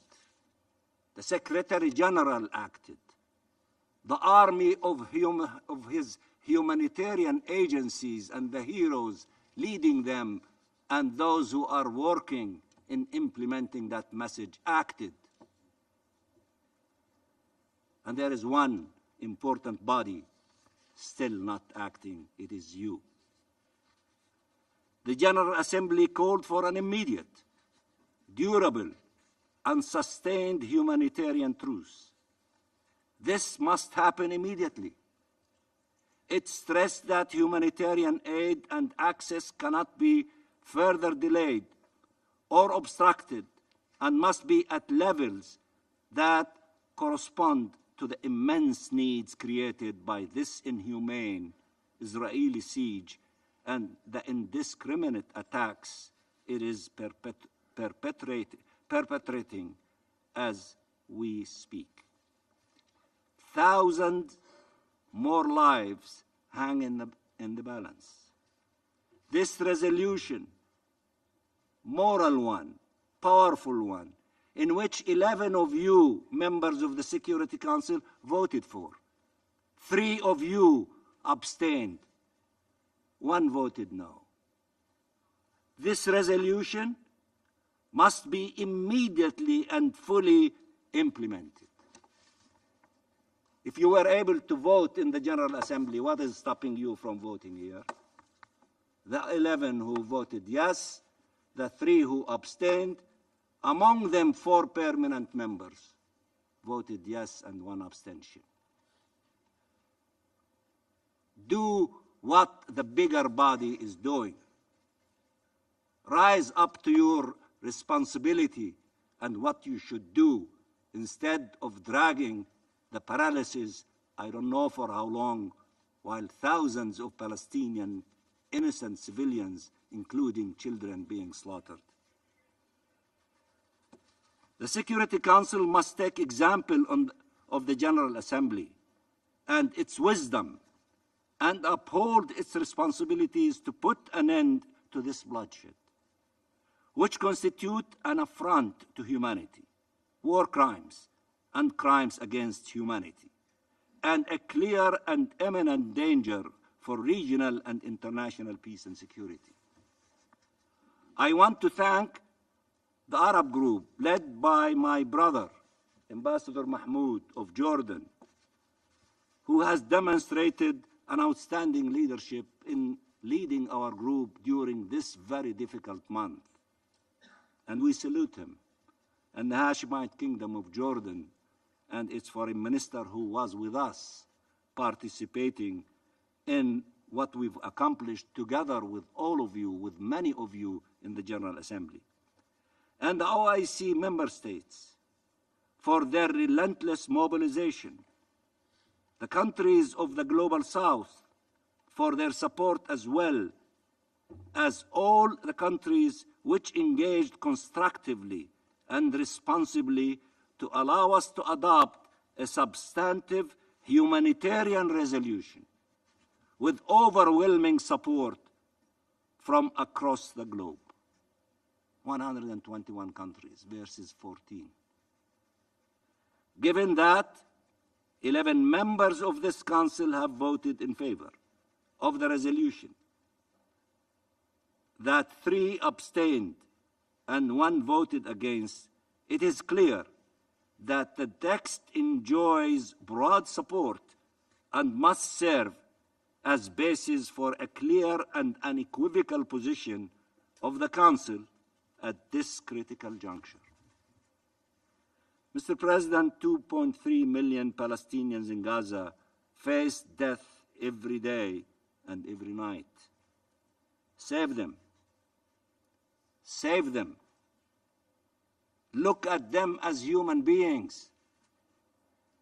You cannot look only at one side and ignore this tragic humanity completely. Wake up from revenge. Look at us as human beings. Save them. We have 2,000 people under the rubble. Allow us to find them. Save those who still can be saved, and bury in a dignified manner those who have perished. Allow the 20,000 wounded to be properly treated. Allow doctors to fix broken bodies, and God to heal wounded souls. Allow humanitarian workers, the brave ones, the heroes, to perform their life-saving duties, even as they mourn their colleagues. 64 alone among UNRWA as staff killed in Israeli attacks. Allow them to conduct their sacred mission in safety and not under the bombs. Allow hospitals to resume their work to save lives and not be transformed into morgues. Allow members of the same families who have survived to embrace each other and to mourn their loved ones who did not. Allow us to pay the tribute owed to the families wiped off the face of this earth and whose names join the long list of bereaved families etched in our collective memory. Allow people who will have homes standing to go home, and allow millions of people to start thinking once more about how to rebuild their lives despite the depths of the death, devastation, and destruction they endured, despite the indelible traumas. Treat us as human beings with the respect we deserve. We are not subhuman beings. We are not from another planet. We are exactly like each and every one of you. We are humans, human beings. Treat us in this manner with the respect we deserve. Show respect for our inherent dignity, not in words but in deeds, in action, in doing something to stop this crime against our people and our children and our women and our wounded and our sick. No one should justify our killing or find reasons to give more time to the killer. Call for an end of this assault on an entire nation.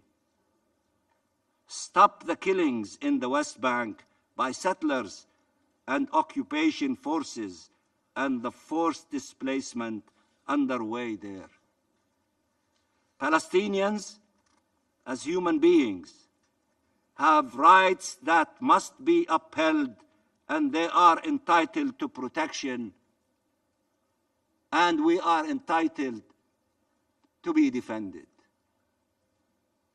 Many of you talk about one narrative, about one state to defend itself. When our children are being killed, do we have the right to defend them? Do we have the right to defend our families? Do we have the right to defend our schools? Do we have the right to defend our mosques? Do we have the right to defend our churches? Do we have the right to defend our homes and our soil and our nation? Do we have rights? Or rights only the monopoly of one side?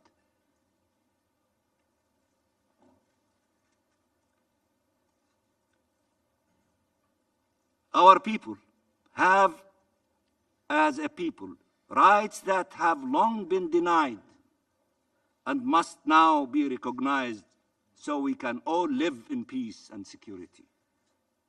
No assault or war will ever end this conflict or resolve this injustice.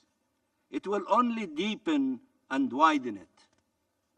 We have said time and time again, there is no military solution to this conflict. We are yet to demonstrate there is a peaceful one. And I listen to you all the time. And you tell me about the two-state solution. And you repeat it. And you repeat it. And you repeat it. But you don't tell me what single step you are willing to take in order to stop the other side from destroying the two-state solution before your eyes.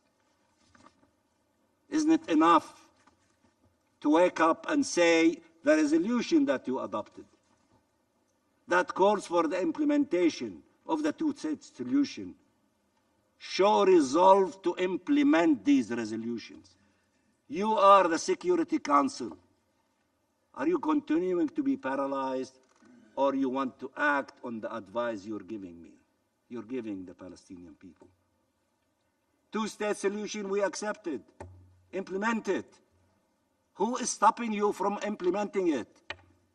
Who is stopping you from taking steps in order to push the occupation to an end, to allow for the independence of the state of Palestine? Who is stopping you? Don't keep repeating to me, two-state solution. Tell me how you are going to defend it and how you are going to implement it, so that can our people believe you and have faith in what you are saying and respect what you call for when they see you marching toward the implementation, and whoever is standing on the path of the implementation of your will should be removed from the way so that we can see the implementation of the two-state solution based on your resolutions, based on international law, based on the terms of reference. You agreed to all these things, but you're not acting. You keep repeating them, and you think by repeating them, you did your duty. No, you have to do more. You have to take the practical steps for allowing the two-state solution to become a reality. We have said time and time again, I repeat, there is no military solution to this conflict. We are yet to demonstrate there is a peaceful one. Prove us wrong. Every minute counts. Every minute is the difference between life and death for Palestinians in Gaza. And I thank you very much, Mr. President, and I hope that there is a short period of time till the end of this, your presidency. But if by any miracle that you can have a position from the Security Council to stop this war and to allow the hundreds of trucks with humanitarian assistance to enter the Gaza Strip, we will tip our hat to you and to the Security Council members. And I thank you very much, Mr. President. I thank the permanent observer of the Observer State of Palestine for his statement. And I now give the floor to the representative of the State of Israel. Thank you, Mr. President. Distinguished Council members, my grandfather, Chaim, was a farmer.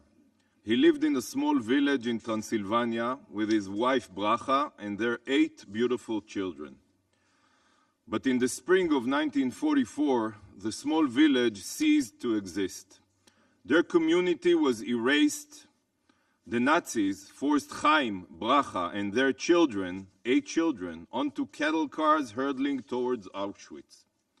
Upon arrival, Bracha and 7 of their children, Pearl, Tzvi, Sarah, Hodaya, Leah, Henya, and little baby Mordechai, were murdered in the gas chambers and turned to ash. My grandfather's story was once a horror story of a different era, of a distant time of unfathomable hatred, a time which, until 3 weeks ago, we referred to as never again. Yet, never again happened again. The villages in southern Israel that were invaded by Hamas terrorists were peaceful agricultural villages, just like my grandfather's village in Transylvania. Entire communities were exterminated. Only this time, the murderers were Hamas Nazis. Entire Israeli families were turned into smoke and ash, no different than the fate that my grandfather's family met in Auschwitz. But the brutality of the crimes is not the only thing that the savage Hamas Nazis share with the German Nazis. They both share a common ideology, and it's not the two-state solution. The Einsatzgruppen Nazi death squads were committed to exterminating the Jews, just as the Nukhba Hamas terrorists are committed to exterminating the Jews and Israel. The Nazis sought a Judenrein, Jew-free Europe, just as Hamas seeks a Judenrein Israel. Hamas are modern-day Nazis, from their appalling, inhumane violence to identical genocidal ideologies. Hamas is not seeking a solution to the conflict. They are not interested in dialogue. The only solution Hamas is interested in is the final solution, the annihilation of the Jewish people. And may I remind my colleague, they are the rulers of Gaza, not you. Yet Ismail Haniyeh, the leader of Hamas, is no Adolf Hitler. He is not the Führer. He is not the leader of this genocidal death cult hell-bent on world domination. That role, dear colleagues, and you know it very well, is held by the supreme leader of Iran, the bloodthirsty Ayatollah Khamenei. Hitler's Third Reich was envisioned to be a 1,000-year empire stretching across continents, just as Khamenei envisions his radical Shiite hegemony to stretch across the region and beyond. The Ayatollah regime is the modern Nazi regime, and their death squads includes Hamas, Palestinian Islamic Jihad, Hezbollah, the Houthis, the Revolutionary Guard, and other savage jihadists. Instead of shouting, Sieg Heil, these radical Nazi Islamists scream, death to Israel, death to America, death to England. You could see it on the Khamenei's Twitter account. Just like the Nazi regime, the Ayatollah regime sows death and destruction everywhere it touches. Just as the French under the Vichy or the Italian under Mussolini, the residents of Gaza, Lebanon, Yemen, and Syria are enduring indescribable bloodshed and terror at the hands of Iran's jihadist Nazi forces. Like the suffering of Londoners during the Blitzkrieg, Ukrainian civilians are being murdered from the skies with Iranian Nazi weaponry. Like the ever-reaching hand of the Wehrmacht, the Houthi Iranian proxy attacked Saudi Arabia and the United Arab Emirates, and Albania was struck by unprovoked Iranian cyber attacks. The Islamic Nazi regime of Iran is responsible for aiding terrorists around the globe and working towards destroying every value our civilized world holds dear.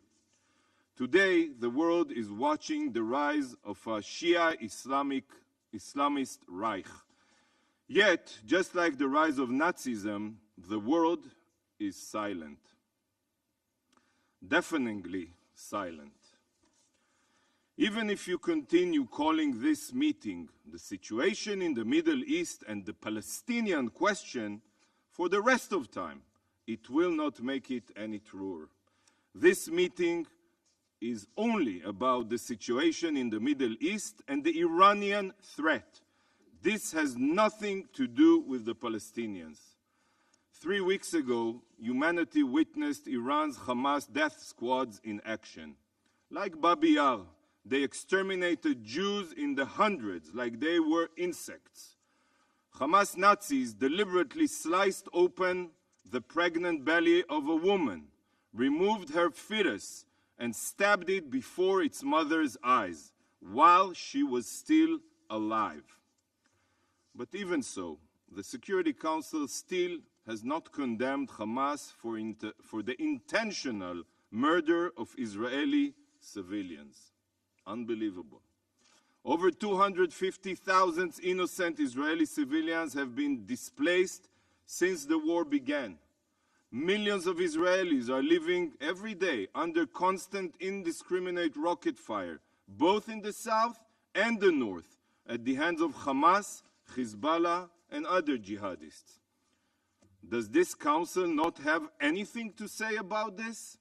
Is this not also part of the situation in the Middle East? Council members, when my grandfather Chaim and his children were sent to Auschwitz, the world stayed silent. When his babies were sent to the gas chambers, the world stayed silent. When their bodies were burned along millions of other Jewish children, not only Jewish, the world was silent.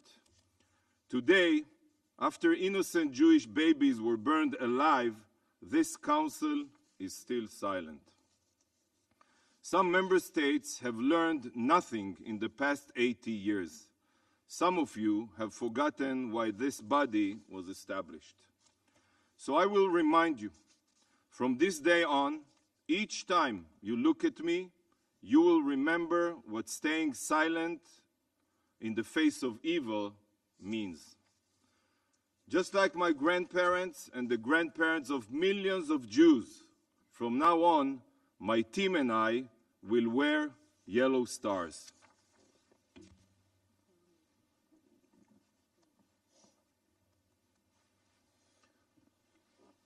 We will wear this star until you condemn the atrocities of Hamas and demand the immediate release of our hostages.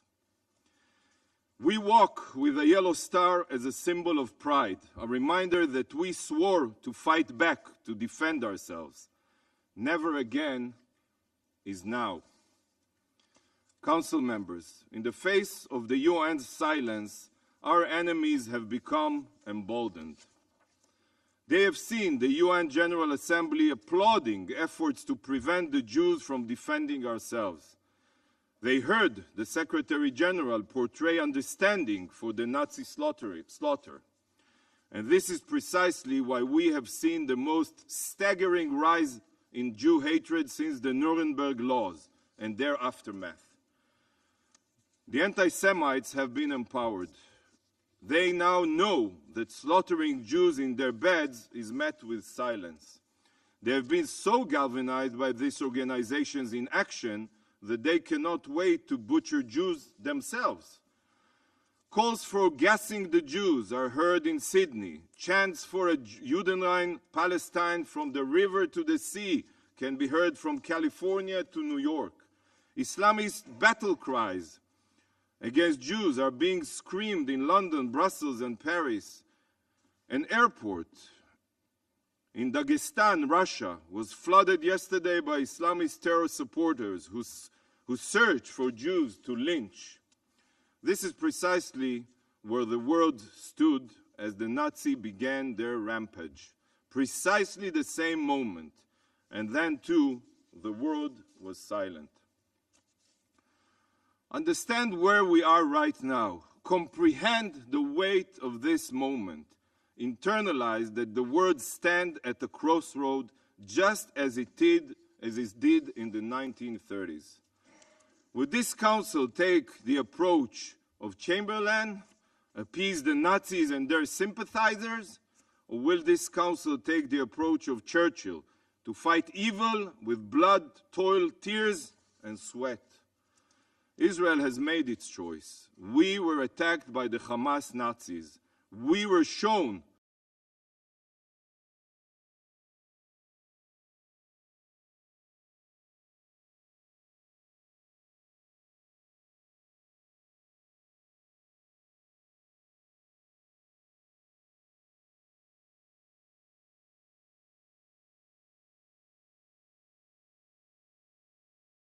defend ourselves against those that seek to annihilate us. In the days leading up to and following the October 7th massacre, Simchat Torah massacre, the Führer Khamenei continued to spread his poisonous genocidal ideologies with the world. He tweeted about the end of Israel. He said that whoever normalizes relations with Israel would lose. He claimed that Israel is dying, and on the day of the massacre, he called for the eradication of Israel alongside a video of Israelis running for their lives as his Hamas Einsatzgruppen mowed them down with machine guns. Colleagues, if Hitler had a Twitter account, it would look exactly the same as Khamenei's. Exactly. Shockingly, despite the blatant genocidal Nazism of the Islamic Reich of Iran, the Secretary General and UN officials, who are being applauded here, are still meeting with Iranian officials without saying one word of condemnation for their support of genocide. What a disgrace. The Secretary General rolled out the red carpet for the Iranian Nazi foreign minister, here in this very building last week, smiling and shaking his blood-soaked hand. Secretary Gutierrez, aside from empty words paid as lip service for media purposes, has not publicly demanded even once, that ISIS-Hamas terrorists allowed the Red Cross to, at the very least, verify some sign of life of the hostages, to condition that without such a step, Hamas will be held accountable for the humanitarian situation in Gaza. How can this be? Why are the humanitarian needs of Gazans the sole issue? The sole issue you are all focused on. Is this not the bare minimum that must be called for from these monsters? Where is this council's voice as a council? Hamas Nazis have spent the past 16 years ruling Gaza. 16 years abusing Palestinians and butchering anyone who opposes them. When Hamas took power in Gaza in 2007, you all know it very well, they murdered hundreds of Palestinians with their own hands. They threw them off rooftops. They used Palestinians as human shields, building terror bases under hospitals and missile launchers next to schools. What do you expect us to do? They hoard medical supplies, food and fuel for themselves when these resources could benefit their people. I assume Lazzarini forgot to tell you about it. They also deleted the tweet that was telling you about it. Their leaders live in luxury in Doha and Istanbul. They don't even live in the Gaza Strip, their leaders, as their people live in poverty. Hamas ISIS terrorists are operating inside and under hospitals, including Shifa Hospital, which houses their command center. I reiterate it. Hamas is preventing Gazans from living an active war zone by heading south. Hamas is holding roughly 500,000 liters of fuel right now as we speak next to Rafah crossing. Everything can be checked. In any discussion about lack of fuel, your demands should be directed at Hamas. Israel has approved dozens of more than dozens, of daily trucks of humanitarian supplies, including food, water, and medical equipment. But Israel refuses to supply the enemy, Hamas, with any aid, in accordance with international law. Hamas is the root cause of the situation in Gaza. Yet, you continue to insist on calling this meeting a discussion of the Palestinian question? Can anyone here provide a solution to the Palestinian question as long as Hamas controls Gaza? Calling for an immediate ceasefire is ultimately asking to tie Israel's hands and keep Hamas's rule in Gaza. Is this the future that you want for the people of Gaza? I'm sorry to say, but should this council have existed on June 6, 1944, it would be intensely debating how much electricity and fuel the citizens of Munich had as the Allies approached the shores of Normandy. This council would be fixated on debating the death toll of Germans versus British casualties. This council would be calling for a ceasefire before the Russians retook Stalingrad. We all know Hamas's intentions, and we all know that should they be given another chance, they will commit such atrocities again over and over and over, but this time on a much larger scale. Yet this organization, founded in the wake of the Holocaust, fails to act on its founding principles. Calling for a ceasefire is no different than calling off D-Day in 1944. Dear colleagues, Israel will no longer live with brutal Hamas Nazis on her border. We will not have savage ISIS-Hamas death squads invading our homeland again. Israel's operation in Gaza is not, I reiterate, is not a response to October 7th. It is an act of self-defense to ensure our future. Mr. President, the Israeli people are strong. We are unbreakable, and we are going nowhere.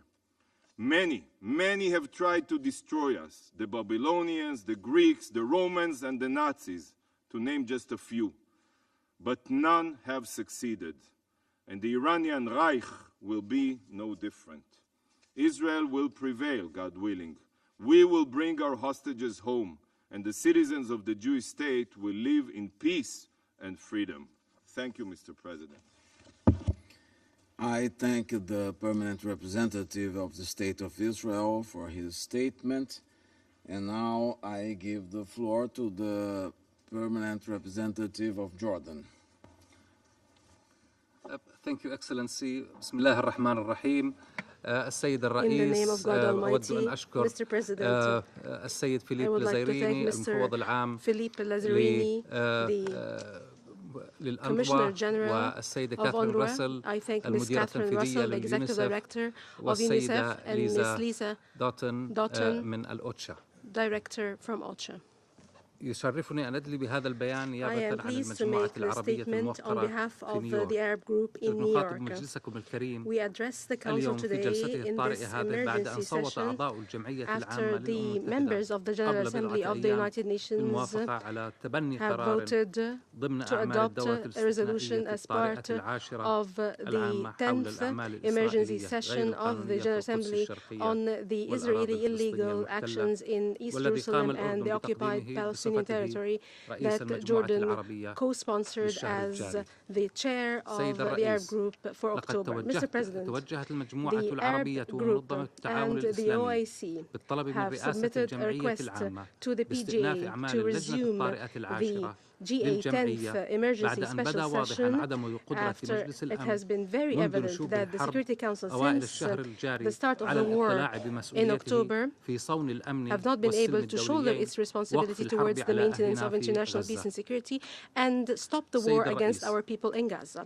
Mr. President, the adoption by the GA of this resolution has sent a clear message that the international community has stood with justice and the protection of innocent civilians and adherence to legal, humanitarian and legitimate obligations, and with the immediate stop of the raging Israeli war against Gaza, ending war crimes and the killing of defenseless innocent civilians and ending the destruction of homes, civil facilities, hospitals, houses of worship and infrastructure. وإذا كان هذا القرار متحيزا لأحد أو لشيء فهو متحيز للحق والعدالة والإنسانية. Justice, humanity and right. وقد نجحنا في مواجهة بعض المحاولات لتسييس ذلك القرار. Address a number of attempts to politicize this resolution. سيد الرئيس. Mr. President, يتضمن قرار الجمعية the General Assembly resolution includes a number توفرها of elements that need to be provided so that we can find a horizon to ending this war. أولاً One, call for an immediate, durable and sustained humanitarian truce leading to a cessation of hostilities immediately, and the protection of all humanitarian civil facilities, including hospitals and houses of worship. Two, demands that all parties comply with their obligations under international law, including international humanitarian law. ثالثاً ضمان المساعدات الإنسانية provision of humanitarian assistance including supplies and basic services to all civilians that need them in the Gaza Strip. Four, firmly rejecting any attempt at the forced transfer of the Palestinian civilian population and the call for the immediate and unconditional release of all civilians who are being illegally held captive. السيد الرئيس Mr. President, تطالب المجموعة the المجتمع Arab الدولي group ببذل calls that the international community للضغط على make إسرائيل effort to بشكل bring حازم pressure to bear on Israel decisively to stop stalling vis-à-vis the entrance of assistance so that it would be provided in adequate quantities immediately to address the deteriorating humanitarian situation in Gaza. Here we would like to say that the number of trucks that accessed the Gaza Strip since the beginning of the war through the Rafah crossing is no more than 85 trucks compared to more than 500 trucks that used to daily enter the Gaza Strip before the war. This is as a result of Israel obstructing these trucks. Here we stress that the Arab Republic Republic of Egypt has not spared any effort to ensure the expeditious delivery of aid and humanitarian assistance to the brothers and sisters in Gaza, despite the operational and logistical obstacles by Israel in the way of access for political considerations and false security pretexts, and Israel's continued threatening to shell the Rafah crossing. Mr. President, the continuation of the raging Israeli war against Gaza and the ensuing humanitarian disaster threatens a spillover effect into the region. Here, we warn against this impact and its repercussions on the security and stability of the region and the whole world. Here, we call for a cessation of Israeli aggression on Syrian territory and a cessation on the Lebanese borders and a cessation of Israeli violations on villages in the south of Lebanon that has led to the displacement of 30,000 Lebanese and has killed more than 50 individuals, in addition to directly targeting the centers of the Lebanese armed forces and UNIFIL and the killing of journalists. Mr. President, the war on Gaza is in a new phase, bringing more destruction, killing, and oppression against the people of Gaza, way more than what we have seen in the past few days. And when the Deputy Prime Minister and the Minister of Foreign Affairs of Jordan, Mr. Safadi, when he spoke at the Council last Tuesday, the total number of casualties of Palestinian civilians was 6,000 martyrs. Today, less than a week after that, the number of victims is 8,300 martyrs, including more than 3,400 children and 2,100 women, in addition to more than 2,000 individuals under the rubble for so many days now. The killing will not stop as long as Israel hears from some justifications for its crimes. It is given coverage, protection, without any accountability. Unfortunately, as long as this cover-up continues, as long as silence on its actions continues, Israel will be emboldened and will continue to commit such acts in total impunity. Mr. President, isn't it time for human conscience to wake up to the scenes that we watch every day, every minute, every hour? Carnage, destruction in Gaza. Isn't it time for this Council to heed the cries for help from the people of Gaza? They have no safe place to go to shelter from the Israeli bombardment and its destruction. Their homes, their hospitals, and their houses of worship have come down tumbling on their heads while they're inside, and even UN facilities have been also shelled. 1.4 million of the people of Gaza have left their homes and their neighborhoods. This deafening silence needs to stop. Isn't it time for the Council to heed the calls of human conscience? And we thank the Secretary General for his words, despite all the attacks that he unfairly is at the receiving end of, when he calls for a ceasefire and the delivery of medical and humanitarian aid and the respect of international law and the protection of civilians and UN aid agencies. I don't know why is he being attacked. For these positions, these fair positions of His Excellency the Secretary General. Isn't it time for your Council to give prevalence to the principles of justice and humanity, and to say to Israel that this transfer is a crime that cannot be overlooked. The choice, either you die in the north of Gaza or be transferred to the south of Gaza to be also killed over there, this shouldn't be a choice. The Council should not accept this. Isn't it time for the Council to say to Israel that human life is sacred regardless of someone's religion, ethnicity, or origin? Isn't it time to protect UN facilities and the hospitals and infrastructure and facilities of Gaza?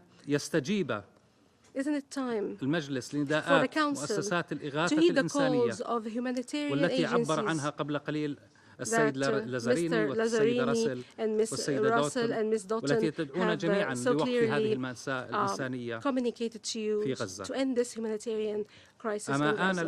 Isn't it time for the Council to hold Israel legally accountable and to punish Israel for the killing, ethnic cleansing, war crimes committed by Israel in Gaza, reminding that these crimes committed as the international community watches are being documented daily by international accountability mechanisms? Isn't it time for the Security Council to shoulder its responsibilities and to respect its principles and the purposes of the UN as set forth in the Charter? Isn't it time for the Council to work to stop the war and aggression and to protect our Palestinian people in Gaza and all the occupied Palestinian territory as well? This is the choice of this Council at a very pivotal point in the history of this organization. Mr. President, the Arab Group reaffirms that the just, comprehensive and lasting peace in accordance with the adopted terms of reference and the Arab Peace Initiative is a strategic Arab choice. The only means for this choice to be implemented is the establishment of an independent Palestinian state that is sovereign with occupied Jerusalem as its capital on the lines of the 4th of June 1967. Mr. President, I would like also to reiterate my thanks to all the member states that voted in favor of the GA resolution that has been a translation of a principled position in the face of double standards in the application of international law and an affirmation to end war, protect civilians, and adhere to legal and humanitarian obligations, and in line with the principles and values that this organization was established to uphold and towards the promotion of security and stability and peace in the region and the world. And now, after having concluded this statement on behalf of their group, I would like to say that there are countries that have committed atrocities in countries that they have occupied. But I have never ever heard that an occupying state claim to be the victim, to play the victim as Israel is doing now. I thank you, Mr. President. These remarks are in the national capacity. I thank the permanent representative of Jordan for his statement. And the permanent representative of China has asked for the floor to make a further statement. I give the floor to the permanent representative of China. Thank you, Mr. President. Mr. President, the U.S. representative in her earlier statement accused China of vetoing the draft resolution put forward by the U.S. I would like to respond to that. The U.S. representative accused China of vetoing the draft resolutions put forward by the U.S. This is the most unreasonable words I have heard today. Put it simply, the United States wants China to be responsible for what's happening in Gaza today. And I have to tell the representative of the U.S. that we are not to blame for this. The U.S. representative should know very well that should know very well how the situation of the Middle East evolved. And the U.S. representative knows the best exactly what the U.S. did in the Middle East. The U.S. representative should also know very clearly that it is the U.S. that has vetoed the draft resolutions of the Security Council on Palestine and Israel, and that led to the difficulty of the Council to play a constructive, responsible role on this issue. And that has led to the Security Council being very difficult to do anything about promoting and implementing the two-state solutions. The U.S. representative should also be clear that China, together with many other countries, opposed the U.S. resolution. The U.S. hastily put forward the resolution after vetoing the resolution put forward by Brazil. But the U.S. draft resolution totally disregarded the strong call of the entire world for ceasefire and truce, especially that call from the Arab countries, that confused right and wrong and attempted to take the Palestine-Israel conflict to another narrative, to another path. What is more dangerous is this behavior will give a green light to the further escalation of the situation there. For that kind of draft resolution, China has all the reasons to vote in opposition to that. Our position on the vote is based on facts, law, conscience, and justice. It's also based on the strong call of the entire world, especially that of the Arab countries. The General Assembly later on adopted the resolution, and in that resolution,